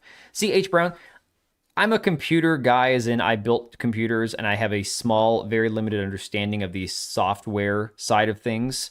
I don't understand how all this shit works. I don't pretend to be like oh, well, yes, you got to disable I don't even know what VSync does. I don't even know if I should have VSync on most of the time or off most of the time. Typically, you know, if I play a game and it's got VSync on or off, I leave it alone. I don't even mess with that stuff. I'll turn shadows down and lighting effects down, those kind of particle effects and stuff in games where it's going to be really hard for my computer to run. Beyond that, I don't even care most of the time. Cost of memory, is this even relevant? That's a good question. There's no way I can get a hold of it. You keep holding it while you feel it yourself. Oh my god. Need to stop you lest you go blinder than Cage. Yeah. You always turn out VSync. This one here is crazy. Now, I almost feel like, and a lot of people have said, this is like one of those times where they do the AI swap of a character and they make the character hot or sexy after not being hot. And I kind of see that. Give me a game with modern graphics, but has the aesthetics and atmosphere of an early 2000s title like a Tekken 4 or a Ridge Racer V. I mean, Makini, I don't even need modern graphics, to be honest. Like, I was about to boot up Valheim a couple days ago because I needed some video footage for background footage for some, videos. And I realized, oh shit, Valheim, I still have to go recover all my stuff. I left it in a really terrible spot. They did the Ashlands update. Oh my god, I've seen some stuff about that on forums. I'm going to go get myself destroyed. So I'm like, all right, I'll get back on Valheim a different day. But dude, honestly, there are games where I used to be kind of turned off by different graphics, different art styles like Sea of Thieves. I was like, I don't want to play Sea of Thieves. It looks stupid. It's cartoony. And then I played it and I'm like, oh my god, this game's incredible, right? I loved Sea of Thieves for a short while. But for me, I get what you're saying. It's just this kind of stuff I think is so overdone, so overblown, so overhyped, and completely unnecessary. But dude, Makini, man, thanks again. You guys are awesome. Press make sure you don't have to screen tear. Oh, screen tearing. Oh my god. Make sure you don't screen tear most of the time, but it craps out your FPS, so it should be off. Yeah, I think I typically leave it off. Most gamers will want an edge in competitive PvP games, like Rust, etc., lower res and graphics to get a better frame rate and less latency. Yeah, for real. and I get it. If you're a competitive streamer and you have to have like, no, I got what you're saying, Empress. And you have to have the most frames per second because you need to have as many like split second chances to one shot the other guy to win your tournament and all that. It's like, I get the whole thing, but most people are not competitive esports streamers like Shroud or whatnot who need 150,000 frames per second. That's why lots of Zoomers don't play old games. Yeah, I get that. I get that. There are a lot of people who play like really old games. A lot of streamers who play like the Super Nintendo and N64 games and stuff. And yeah, they don't look visually great, but I'm sure they still have fun playing them. Mostly turn it on if you're getting screen tearing in the game. Yeah, same as everyone sees NAS games, right? Dude, Smeg, thanks for the 5, buddy. Again, Starfield. This is kind of inconsistent. I'm noticing that sometimes the characters don't even, like, nothing about their faces change. The guy on the left, I see some slight enhancements, slight changes. But I believe it's a woman on the right. I think that's supposed to be a woman. This is part of the problem with Starfield, guys. Starfield had some ugly-ass characters. Guy on the left is like John Starfield, right? Totally the default character in every game that gets, the developers like, we gave you a 9,000 customization options and you made this guy right here. That's what we're looking at here. The one on the right here, ugly-ass character. Like, really ugly. Bankruptcy! No worries, Dan. By the way, you're one cool dude. Dude, it's short. You're getting screwed, Smeg. You gotta stop, man. You gotta stop. You're getting ripped off. You just stop. Thanks for the 2, but you're cut off, man. No more. Image actually looks like it's cut up. It's a woman, but even the AI thinks it's a dude. It's because it's... Okay, so once again, the only difference I see is that maybe with the DLSS on, it's a little bit more obviously female. But I don't know. There's some things that even that can't fix. Imagine DLSS 5 apply on Nintendo 64 games. It would make the game like Unreal Engine 5. It is like this tangible thing that you can point to and say, hey man, I love you. This. Whoa, what are you doing, man? Look who was forced to drop a 20. Nobody forced you, man. This dumbass. Oh, there was no other reason than say I was first. So there. Dude, Plix. I only say Plix because I think, is it Mlixel Plix? I'm just going to call you Plix for... No, let's say Mlixel. Hey, that's a mouthful, but whatever. DB Wild, don't do anything with that, man. Dude, thanks for the 20. You guys, honestly, I'm not here to milk you guys for super chats. My apologies. But I appreciate the hell out of all you guys. Yeah, you get a medal for that, though, for sure. Here's your medal. Okay, here you go. Prime example. This takes it into like a whole nother... This looks like a video game. This looks like an actual soccer player. This is weird. Wait, we can get milked? No. Oh my God. That's your marine brain thinking there, dude. No, there would be no milking whatsoever. None. I'm like, if you want to see it, a video game that looks like this, just watch soccer. Although soccer is so freaking boring. I have no problem with soccer as in like athletic activity. Yeah, it's fine, whatever. Lots of moving. You won't be fat if you play soccer. But my God, this is just insane. You weren't gonna say it. Yeah, the FIFA one looks good, but it's like, you're getting to the point where it's like, what's the point now? Now we're getting to the point where it's like, it just looks like you're watching a soccer match. I don't like any of this. I don't want uber realistic looking games. I typically loathe games that use well-known actors and Dude, I hate that too. DB, I always will say I want original created characters. I don't want to recognize an actor in a game. I just don't. Just watch cricket instead. I don't think I've ever watched cricket. Can I have my crayon then? What crayon? Anything with nipples can get milked. Oh my God, Meet the Fockers. Oh no, that wasn't Meet the Fockers. That was Meet the Parents. That isn't milk that came out. Dude, I would read The Witcher on stream, but nobody would care. There's nothing nearly as disgusting in The Witcher as there is in that milking farm book. They would apply DLSS 5 on cricket video games. No, Leon and all of his nastiness over on his channel, he's the one that reads Milking Farm.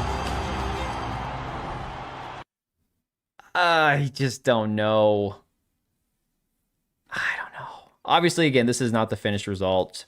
We have no idea what this is going to look like. But this has caused quite a stir. And I guess Digital Foundry, who also has been covering like Crimson Desert, they're kind of the ones who've been given like all the scoops on Crimson Desert. They had this video they posted saying, DLSS 5 brings next-gen quality photorealistic lighting to GeForce RTX 50 series. We've been hands-on with 4 games, and here are our first impressions. Here's a clip from them on Twitter. Starfield obviously has some issues with its lighting. It's not ray traced, it tends to look very flat, and I thought DLSS 5 did a fantastic job enhancing details and enhancing that lighting presentation in a way that I didn't really think was possible, because all of a sudden you've got this game that otherwise looks very flat, otherwise has a kind of last generation appearance in some respects, and all of a sudden it kind of looks like a path traced game. But there are still some issues though, like you can note screen space errors in certain games where like you have screen space reflections or screen I'm not a space fan. and an occlusion, and those things are breaking up in the DLSS 5 image, so it's not like it's perfectly understanding and reconstructing all characteristics of light. It's still depending on the base render, but it's super impressive to see a game like Starfield, to see this character's jacket, for instance, all the specular highlights cast in a much more realistic light. Oh my god. Okay, so Starfield's a funny one because the DLSS 5 makes the characters look better, but they no longer look like Starfield, if that makes sense. I don't know. I've got such mixed feelings on this, guys. I really don't like this the more I see it again and again. It's interesting, man. On Short Duty in the Navy, I got everyone to call starting each other Docker so we could get in trouble. What do you mean, Fokker?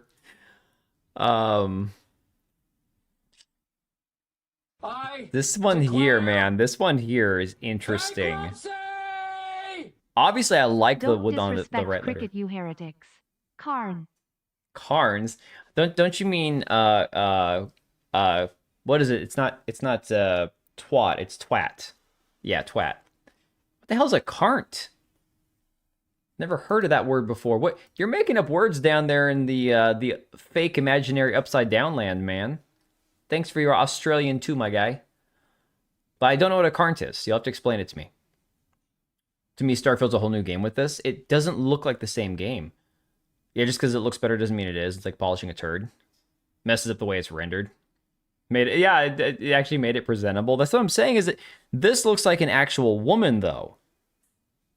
This is crazy. Material properties along her clothing there, and indeed in her face, this colossal increase in lighting fidelity, where all of a sudden you're seeing proper subsurface scattering. Her eyes are properly God, that's like nightmare fuel. Holy shit. And her mouth is also shadowing her teeth correctly. I've been and all these bankrupt other 10 times characteristics now. that they pointed out. Oh my God. You don't really think about in the context of real-time rendering. Maybe because cunt, I don't you're know. so used to a lower quality image than what, high-end CG could provide. But all of a sudden, we're kind of in the realm of high-end CG with this technology.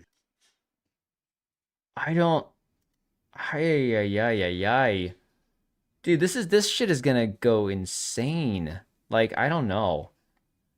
Spawnyard says awful, actually. The more you look at it, the worse it gets. This is basically Nvidia DLSS 5 applying its AI photorealism into existing games. This is taking the artistry out of the game, something that McKinney said. For example, Resident Evil Requiem from Digital Foundry. We already looked at this example. And Starfield, obviously. Although I don't think Starfield and artistry should ever be in the same sentence, to be honest. It's kind of like you're watching a TV show, not playing games. Yeah, exactly. Do those two look like testicles? Who are we talking about? Starfield? What'd they do to Sarah Morgan? Oh, sorry guys, I forgot we're on the less zoomed in screen. Let me switch back to this one. There. We went from the video into the tabs. I want to know what dev has time to QA this. So you have to set it up to restrict it if you're going to. This is nuts, man. It's like cricket, like golf and baseball mixed into one beast. I don't know. I know nothing about cricket, dude. I do want to see it in game and see how it feels, though. Oh, the Star Wars mod for Starfield looks amazing, right? Here you got the memes coming out of this with DLSS. Oh, crap.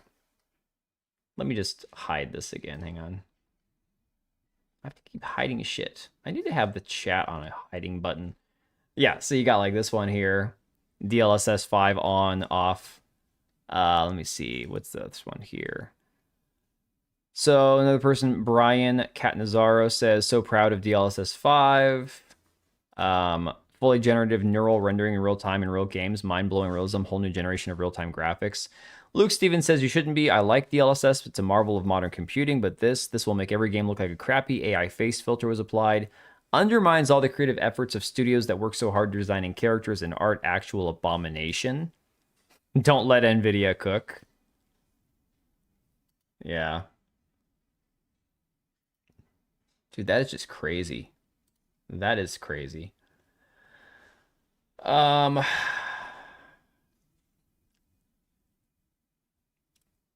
I just joined you to talk about Jeff Kaplan yet. I did. Hey, Sam Fisher. Yeah, we already talked about Jeff Kaplan. Sorry. Crazy stuff, though. I mean, what a retarded thing for a man to say. But yes, we talked about Jeff Kaplan. Comments based on the press release and the comment they made on their YouTube video. Again, we don't have docs for this. We don't actually know how it works, right? Let me see. They look like testicles.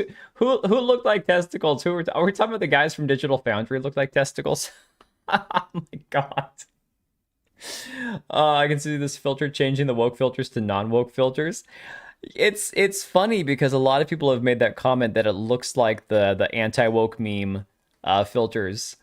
Gaz Septic Sauce saying gamers will virtue signal online, but you know for a fact that 90% would rather play with the fidelity on the right than on the left. Fratinga saying I'm saving this for the I was wrong moment. Another guy saying Nvidia, this looks awful. Legacy Killer says DLSS 5 looks like an AI slop filter, like something Grok would spit out. Yuck, what was Nvidia thinking? I don't know, guys. It's so hard. This one's funny. This one's great. To be fair, lazy devs using UE5 make everyone look the same. That's not, you're not wrong there. You're not wrong. Hogwarts Legacy is the worst showing. It aged your main character that's supposed to be a teenager. Exactly. Kanye, that's 100% right. Same tech they'll be used in games to censor older games. If it becomes something built into current systems, there could be a means to force censorship on the fly. Yeah, it's crazy. This one here, though, Brewster, fan account of Arc Raiders, said I'm not going to use it. You got the DLSS off and on. He's got, what's her face, Celeste.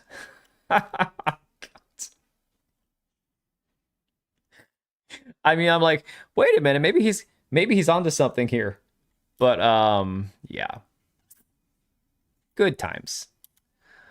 Let's see what else we got. Oh my god, this one. I don't know if you guys saw this one on Asmongold's stream earlier. This one is so messed up. DLSS 5 looks incredible. Nvidia has revolutionized gaming once again. Now, I've seen people put memes of Hugh Laurie from House as the guy from Half-Life.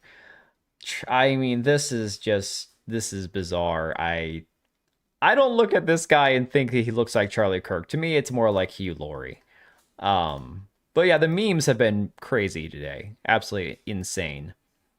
DLSS 5 off versus on. Oh my god, look at Todd Howard. Oh my god, this is great. Oh my god. Why does he look like he has Down syndrome? I don't know. Some about the keynote today. Basically told us prices are staying up. Smash it of trademark maker beautiful. Dude, exactly. Computer parts are skyrocketing in cost while games and software stalled like 10 years ago. Hardware advancement with no value, in my opinion. Dude, it's like everything else in life. It's like everything is just being being designed to price all of us out of being able to afford it, whether it's housing or, hardware for computers. It's just crazy. Yeah, Tom Cruise, Tim, that's great. Prefer games with art style. Too many games focus on looking real. Sam Fisher, I agree. I totally agree, 100%. Bandar Hub saying DLSS 5 is anti-creativity. When creating a character or environment, there's a level of human touch that goes into the design. The color, the silhouette, the shape, and the carefully chosen model and emulating their expressions. This is how icons are created by the human touch.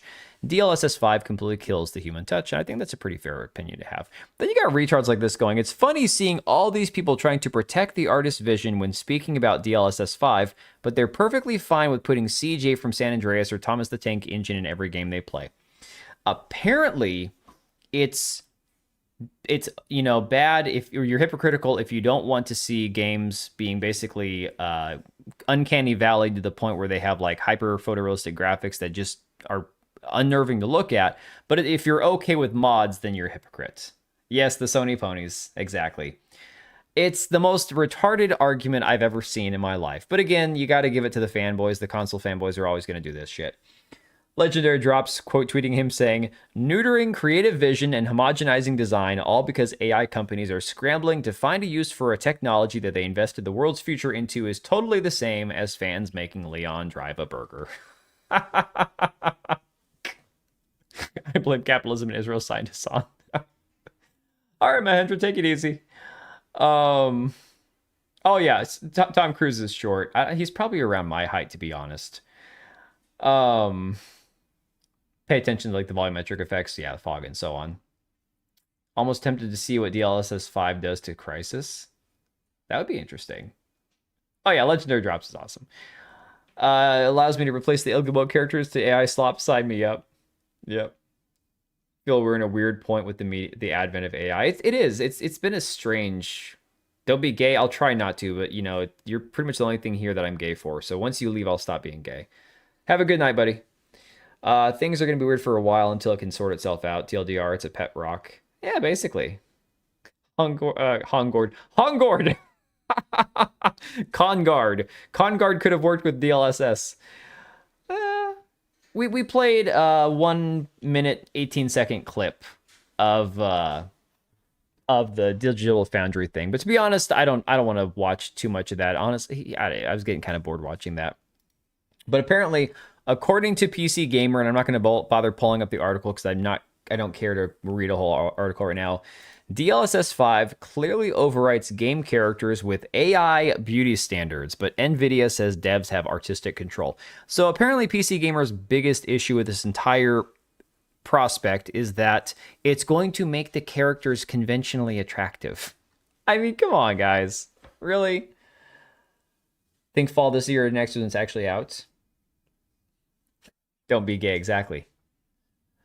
For now, it's mainly writing the memes while they last. Don't be jealous, Cage. Don't be jealous. You don't want me to be gay for you. I promise. So, I mean, that kind of is where we're at with that. There's a lot of people that are looking at this, and honestly, I get the concern people have. If it's an optional thing, okay, sure, why not? You can disable it, okay. What happens when it's no longer optional, I would say? Like, what happens when this becomes the norm? Do you want every single game you play to look hyper-realistic? How does this affect games like Minecraft? How does this affect games like Valheim? How does this affect other games? Like, you know, there's that thing where before games had ray tracing, they had a certain look, and then ray tracing became the standard for a lot of things too. So I don't know, guys. This is, yeah, sounds like PC Gamer all right for sure.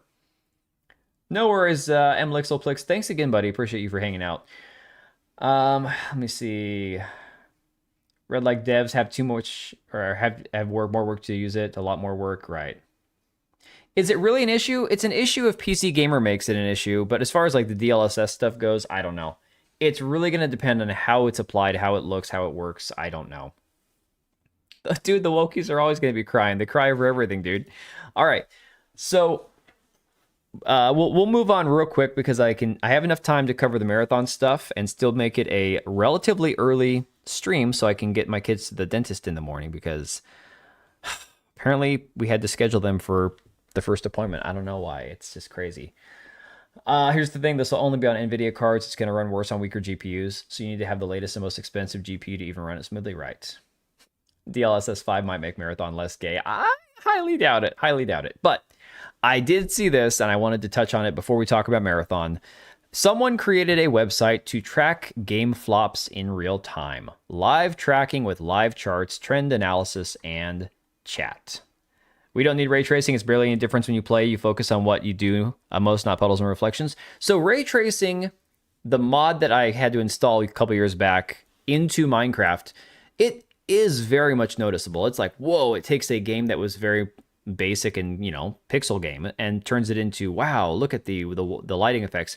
But again, it's not needed for a game like that. It's 100%. It's a toy. It's something you mess around with. It's not something that you'd want to have, you know, necessarily in every game.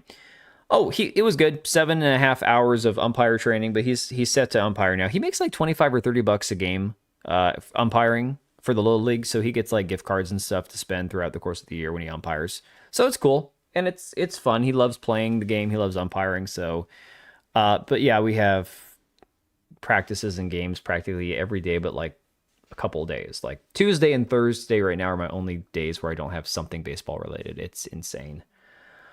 Yeah, never proofread, always autotype. Do it for real. Just hit send. Always hit send, you know? All right, so it says, watch games die in real time. And this, of course, is the website. If you go to, like, Time Takers, for example, is the one that I had brought up here. There's no information about it yet. If you go to Arc Raiders, the verdict here is that it's hot or flop. Obviously, 76% hot given the trend line here. If you go to things like Knight's Path, it's not out yet. No data to pick from. What is Last Flag's not out yet either. Ex voto. Here we go. Oh, hey, what? There's a positive trend line right now? That can't be right. That can't be right. But yeah, 98% flop. Mixed Steam reviews. Low percentage of completion for achievements. Oh my god, only 16.8% average completion for achievements. That's crazy. 0 live viewers on Twitch. Is that live info? Oh, wow. That's insane. Current 24-hour... This website's actually really cool. 77 player peak in the last 24 hours. That's all because of my playthrough, probably. Not sure what CC domains are? I'm not sure. No idea. This is using the Steam API? I guess so. Yeah. Flopathon. Big difference in something like Minecraft, but for realistic games is... Yeah, exactly. 100%, yes. Barely noticeable in games already using, you know, more realistic lighting and textures and stuff. Exactly. Dude, that's crazy. Now let's go... The one that's contentious, the one that everyone wants to talk about. Let's look at marathons in real time here.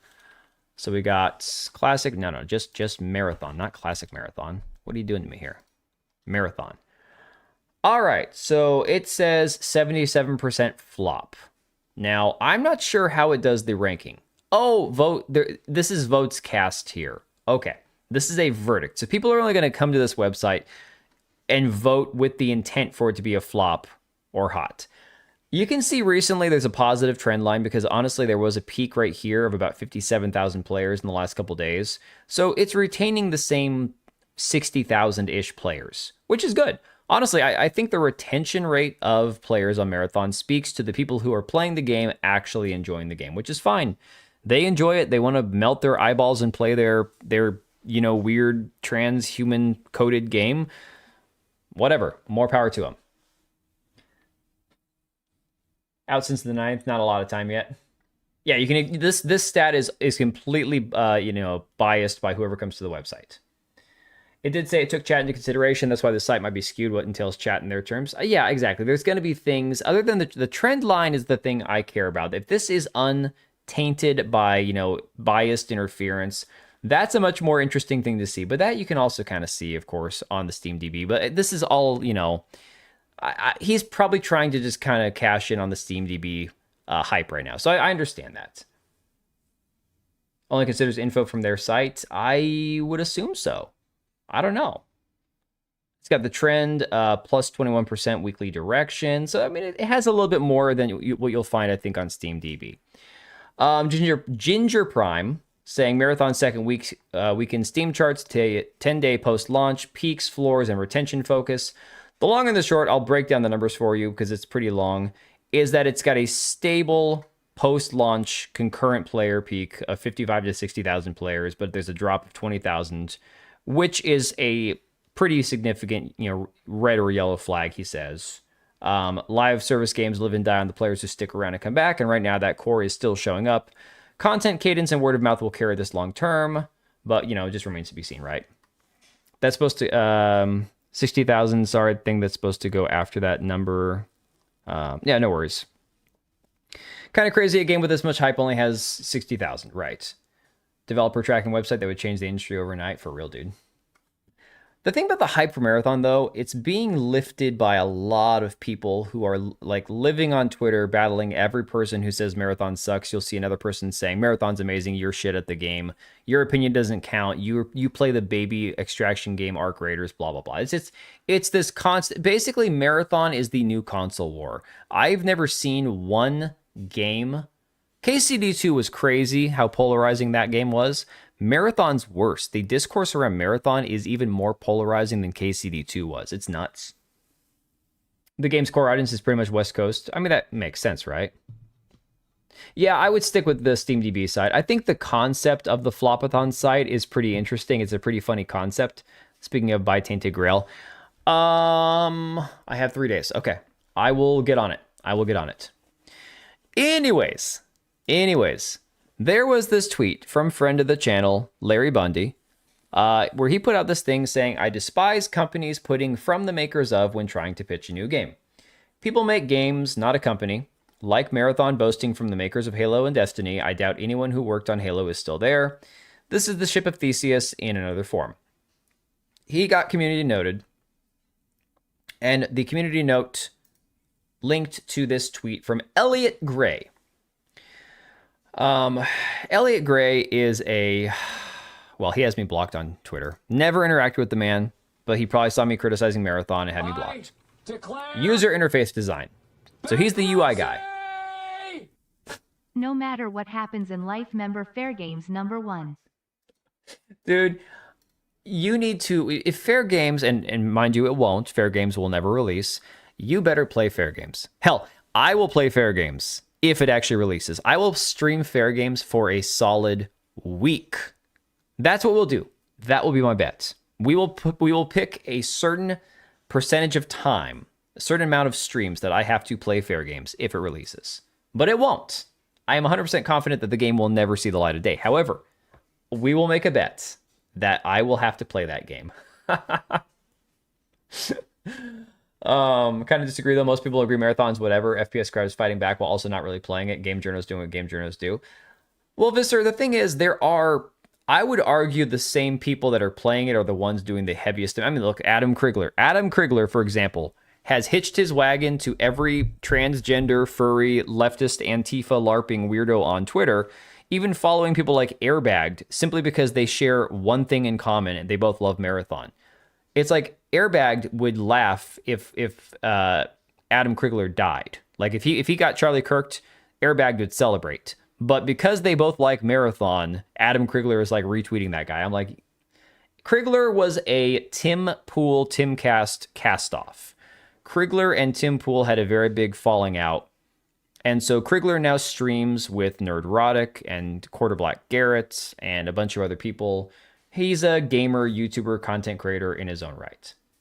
Is this cat a troll? Are we talking about Elliot? Elliot Gray is the UI designer for Marathon. Has me blocked, right? But he put out this tweet in response to Larry Bungie. Ginger Prime is, from what he follows me too, I actually just realized that and followed him back today. He seems to be very even-keeled. He doesn't actually ever engage in hostility with anybody, which it's funny he follows me because I'm constantly doing that on Twitter. He says, damn, I'll have to tell this to Chris Butcher, Jason Jones, Tom Gioconda, Dave Gasca, Matt Noguchi, Bob Glessner, Lars Bakken, Tyson Green, Dan Miller, Shikai Wang, Eric Elton, Steve Cotton, Sam Jones, Mark Uyeda, James Haywood, David Allen, Eamon McKenzie, blah, blah. He goes through this whole list of people, like 40 people long, right?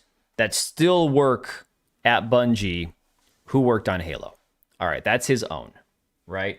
Yeah, he seems like a good dude. Guy looks like a winner. He looks like a crackhead, but yes, exactly. So in response to that, we have PC Gamer saying, Marathon Dev effortlessly bodies haters who say Bungie's not the studio that made Halo anymore, rattles off 40 Halo OGs who still work there and says he can list more if you want. The lesson is never tweet. All right. So let me show you guys something that I pulled up 5 minutes before I started my stream earlier, okay? This is going to be errored, I would say. there are going to be errors due to the fact that there are going to be inconsistencies with ChatGPT, obviously. That is the thing, right? ChatGPT has problems. Sure. All AI is going to be flawed at some extent. However, I said analyze the list of names that I give you and make me a list of who on this list worked on which Halo game and in what capacity. If possible, also show what year they started working at Bungie, okay? So it said, okay, I'll analyze it. For each person, I'll try to provide blah, blah, blah, roles and capacities, what game, everything else. I gave him the whole list of names. He says you gave a large list. Sorry, ChatGPT, not he, says you gave a large list. 40 people who were associated with Bungie, potentially the original Halo titles, fully researching, blah, blah, blah. It does a partial analysis. And then, of course, I tell it, okay, do a more in-depth analysis. Give me an actual chart of these people. Do you want to know how many of them actually worked on Halo Combat Evolved? Chris Butcher, Jason Jones, Tom Gioconda. Dave Gasca came in at Halo 2. So I'm not going to count anybody who worked on Halo 2 right now. All right? So far, we're at 3. This guy worked on Shikai Wang, worked on Halo. Mark Uyeda, who, by the way, is not at Bungie anymore, it looks like, because he didn't work at those. Work on those other ones. So now we're up to 6, okay? 6.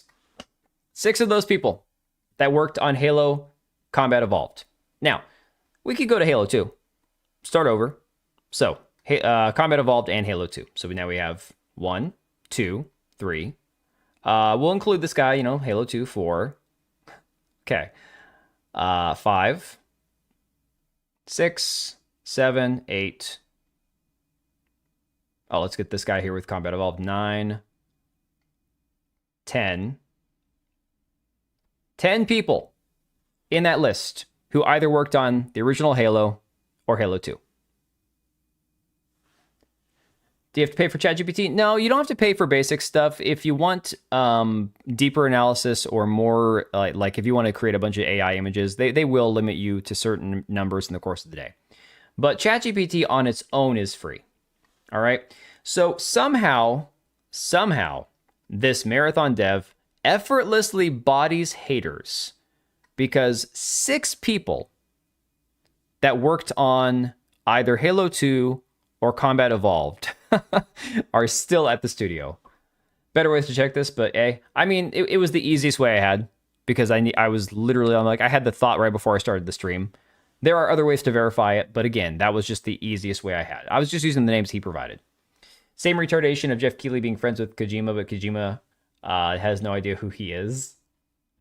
Blonde Lunatic spent 5 years LARPing as a Santa Monica studio. Oh, Alana Pierce.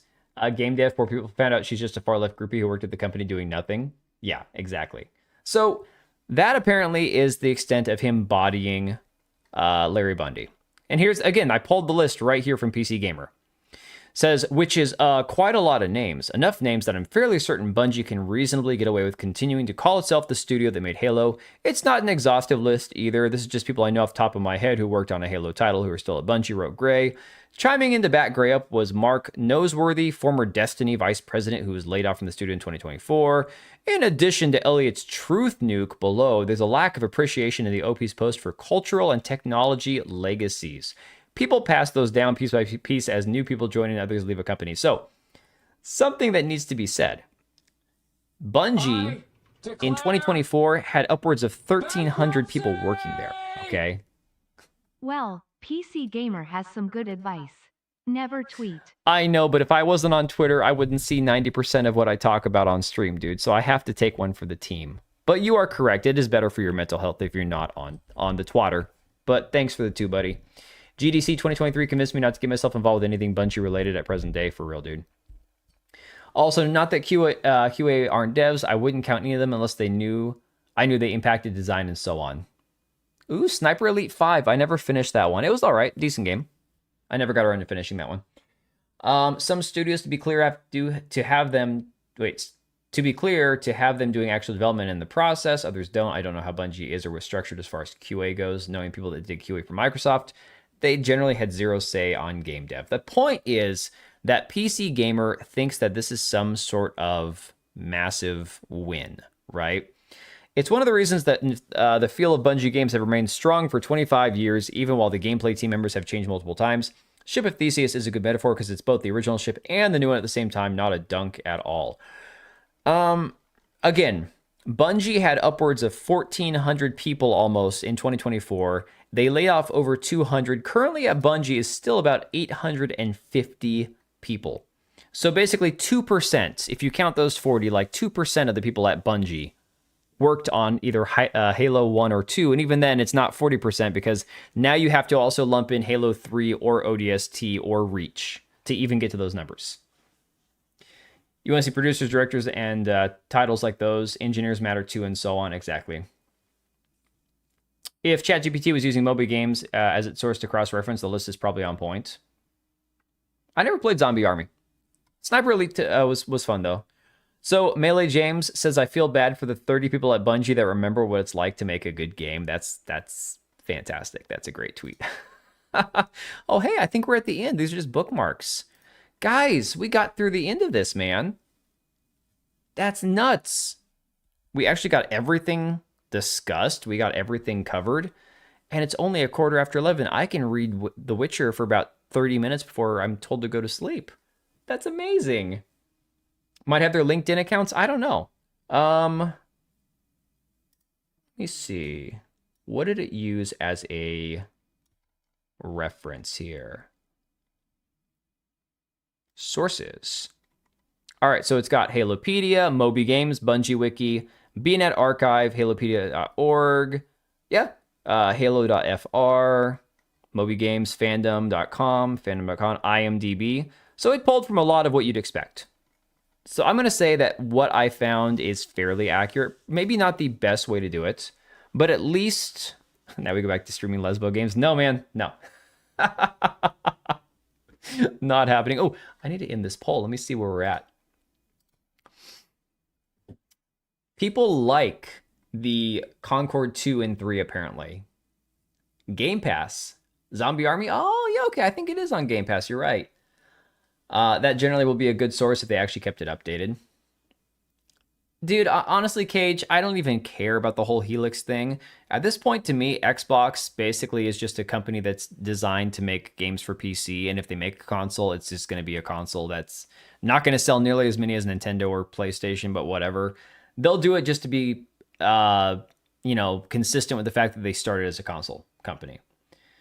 Have to be careful with this as we don't want to get into crossing into doxing territory. Well, if it's publicly available information from credits on games, I don't think that that's doxing. I'm sure that most of those people are listed in the Halo credits, so I'm not too worried about that. Yeah. If it's publicly available on the internet as far as like they were given credit by, Bungie for their work on Halo, I feel pretty confident that that's fine. And it's just, like I said, it's just names. What's his face? Elliot, the retard here that works for Bungie now. He's the one that provided the names. I mean, Elliot Gray, it was his list that he provided. Everybody he named here is somebody that was already working at Bungie that still works there. So if it is doxing, then that's... Oh, yeah, no targeting. Obviously, I have no issue with anybody who works there who worked on the original Halo. That's not the point. The point is that he's full of shit. That's all. And I mean, you could have taken one look at this guy and realized he was the one that designed the UI. And then, the way that he acted and realized, yeah, he's obviously full of shit. Would explain why I'm saying this, but I doubt I need to. Oh, no, dude, for real. I've said this for a long time. I'm not that kind of person that would ever slide into someone's DMs, tell them to end their life, ever encourage that kind of behavior. And I think that kind of shit is unhinged and just insane. But unfortunately, there is always going to be like a tiny percentage of people who take things too far. And it's one of those things. It's like, doesn't have irate soft cock on it. He's worked everywhere. Of course he has. Why wouldn't he?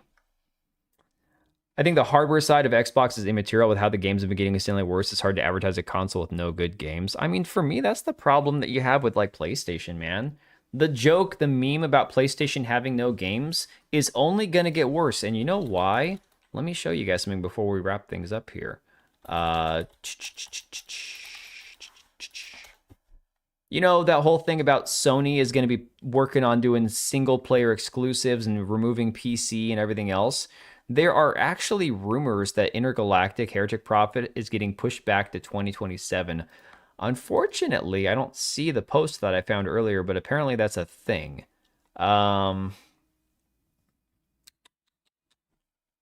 Maybe it's because they launched their website. I can't remember.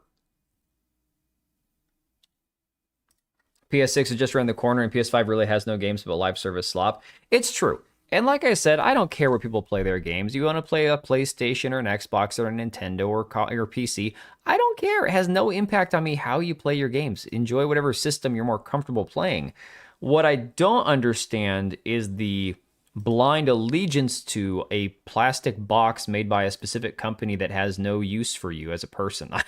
I don't understand that. I'll never pretend to understand or I just whatever. Like my days of console warring are long gone at this point. I just don't care. All right, I'm going to wrap this up. I think I'm gonna hit the hay. PS has hubris thinking their games are all that. They're mid as hell. I mean, dude, honestly, I think that PS5 is already 6 years old. That's insane. That is insane. I don't go over the what Matthew Ball put out in his State of Gaming 2026 is actually done yet.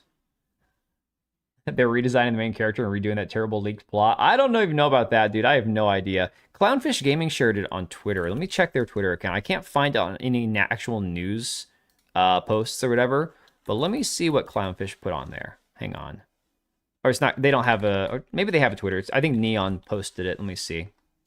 I need to ask Neon again. I haven't DM'd him in a while. I need to ask him about that book because they did a reprint on all their graphic novels he and his wife had put out, but it's been like a year and a half since it was supposed to be reprinted. They had printer issues and whatnot.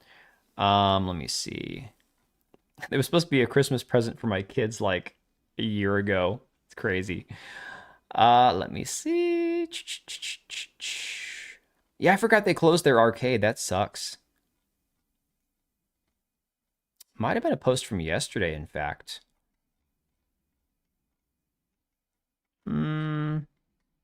Yeah, I'm getting into yesterday's post now. I don't know where I saw it. I thought it was them.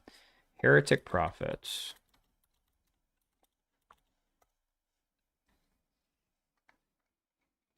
Yeah, I don't see it anywhere. Must not have been Neon. Let me see. Third-party games are what's keeping us all alive, not Xbox or PlayStation. For real, dude. Trying to persuade other third-party studios to make their games into timed exclusives. Hey, Tekla. What's good is I was able to get my stream taken out, finished at a decent time. Tomorrow's going to be a weird day. I've got some family conversations that I'm having that I know nothing about, and I don't really understand why, but that's just something I have to get out of the way. And then I've got the wife and kids. They're going to go help me at work tomorrow. Got to take them to the dentist first thing in the morning. It's going to be a long day. It's going to be a very weird day. I'm hoping not one of those days where everything is terrible because of the way the day starts, but we'll see. All right, guys, I'm going to wrap this up. You all have been awesome. I plan on streaming Wednesday, but I am thinking, yeah, there's a whole ass load, and I don't want to get into all the nitty-gritty details, but I'm planning Wednesday of maybe doing like a game stream. Consoles suck, PC Master Race. Consoles suck. PC Master Race. Suffa consoles. Suffa consoles. Smeg, thanks for the 2. I'm thinking maybe I'll pick up that over-the-top World War I game and stream that. I've been watching Clean over on Twitch play that, and my god, it looks like a lot of fun. It's been really cool looking, so I don't know. Hoping it's going to be on PS... Not going to be on PS6. I'm hoping it won't... they'll launch the game. The game will happen. You know, Heretic Prophet is going to happen. There's no question. Reminded me back the Tainted Grail devs because they were uber cool. That's awesome, dude.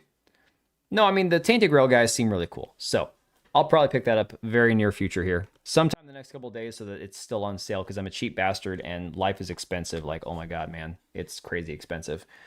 But, hey, good seeing you guys. Great having a normal stream after the ex-voto crap we've been doing to ourselves. Although that was fantastic. That was unhinged. I mean, it was great for the 3 days I did it. Equilibrium on Discord did say that it was getting kind of boring the third stream, and I felt that 100%. Like, I wish I could have done Xvoto in 2 days and gotten it over with. Having to stream it a third time, I'm like, oh my god, this is just, I'm kicking myself in the nuts, and I'm not even having a good time. So, doubt we'd see PS6 until 2030. Who even knows? Have consoles, but at least I'll have physical. I mean, I wish that there was an easier way to get physical releases on PC, but it is what it is. All right, guys. I'm going to redirect the stream over to Empress. I'm not sure if she's starting yet or not, but I am going to go get some sleep. Probably back on Wednesday. Hopefully we'll get a stream on Wednesday, and then, of course, get other videos and stuff done in the meantime. So, y'all have a good one. Thanks for hanging, guys. I am out of here. Take it easy. All right, so 30 minutes. Hopefully it'll redirect you even after the stream's over.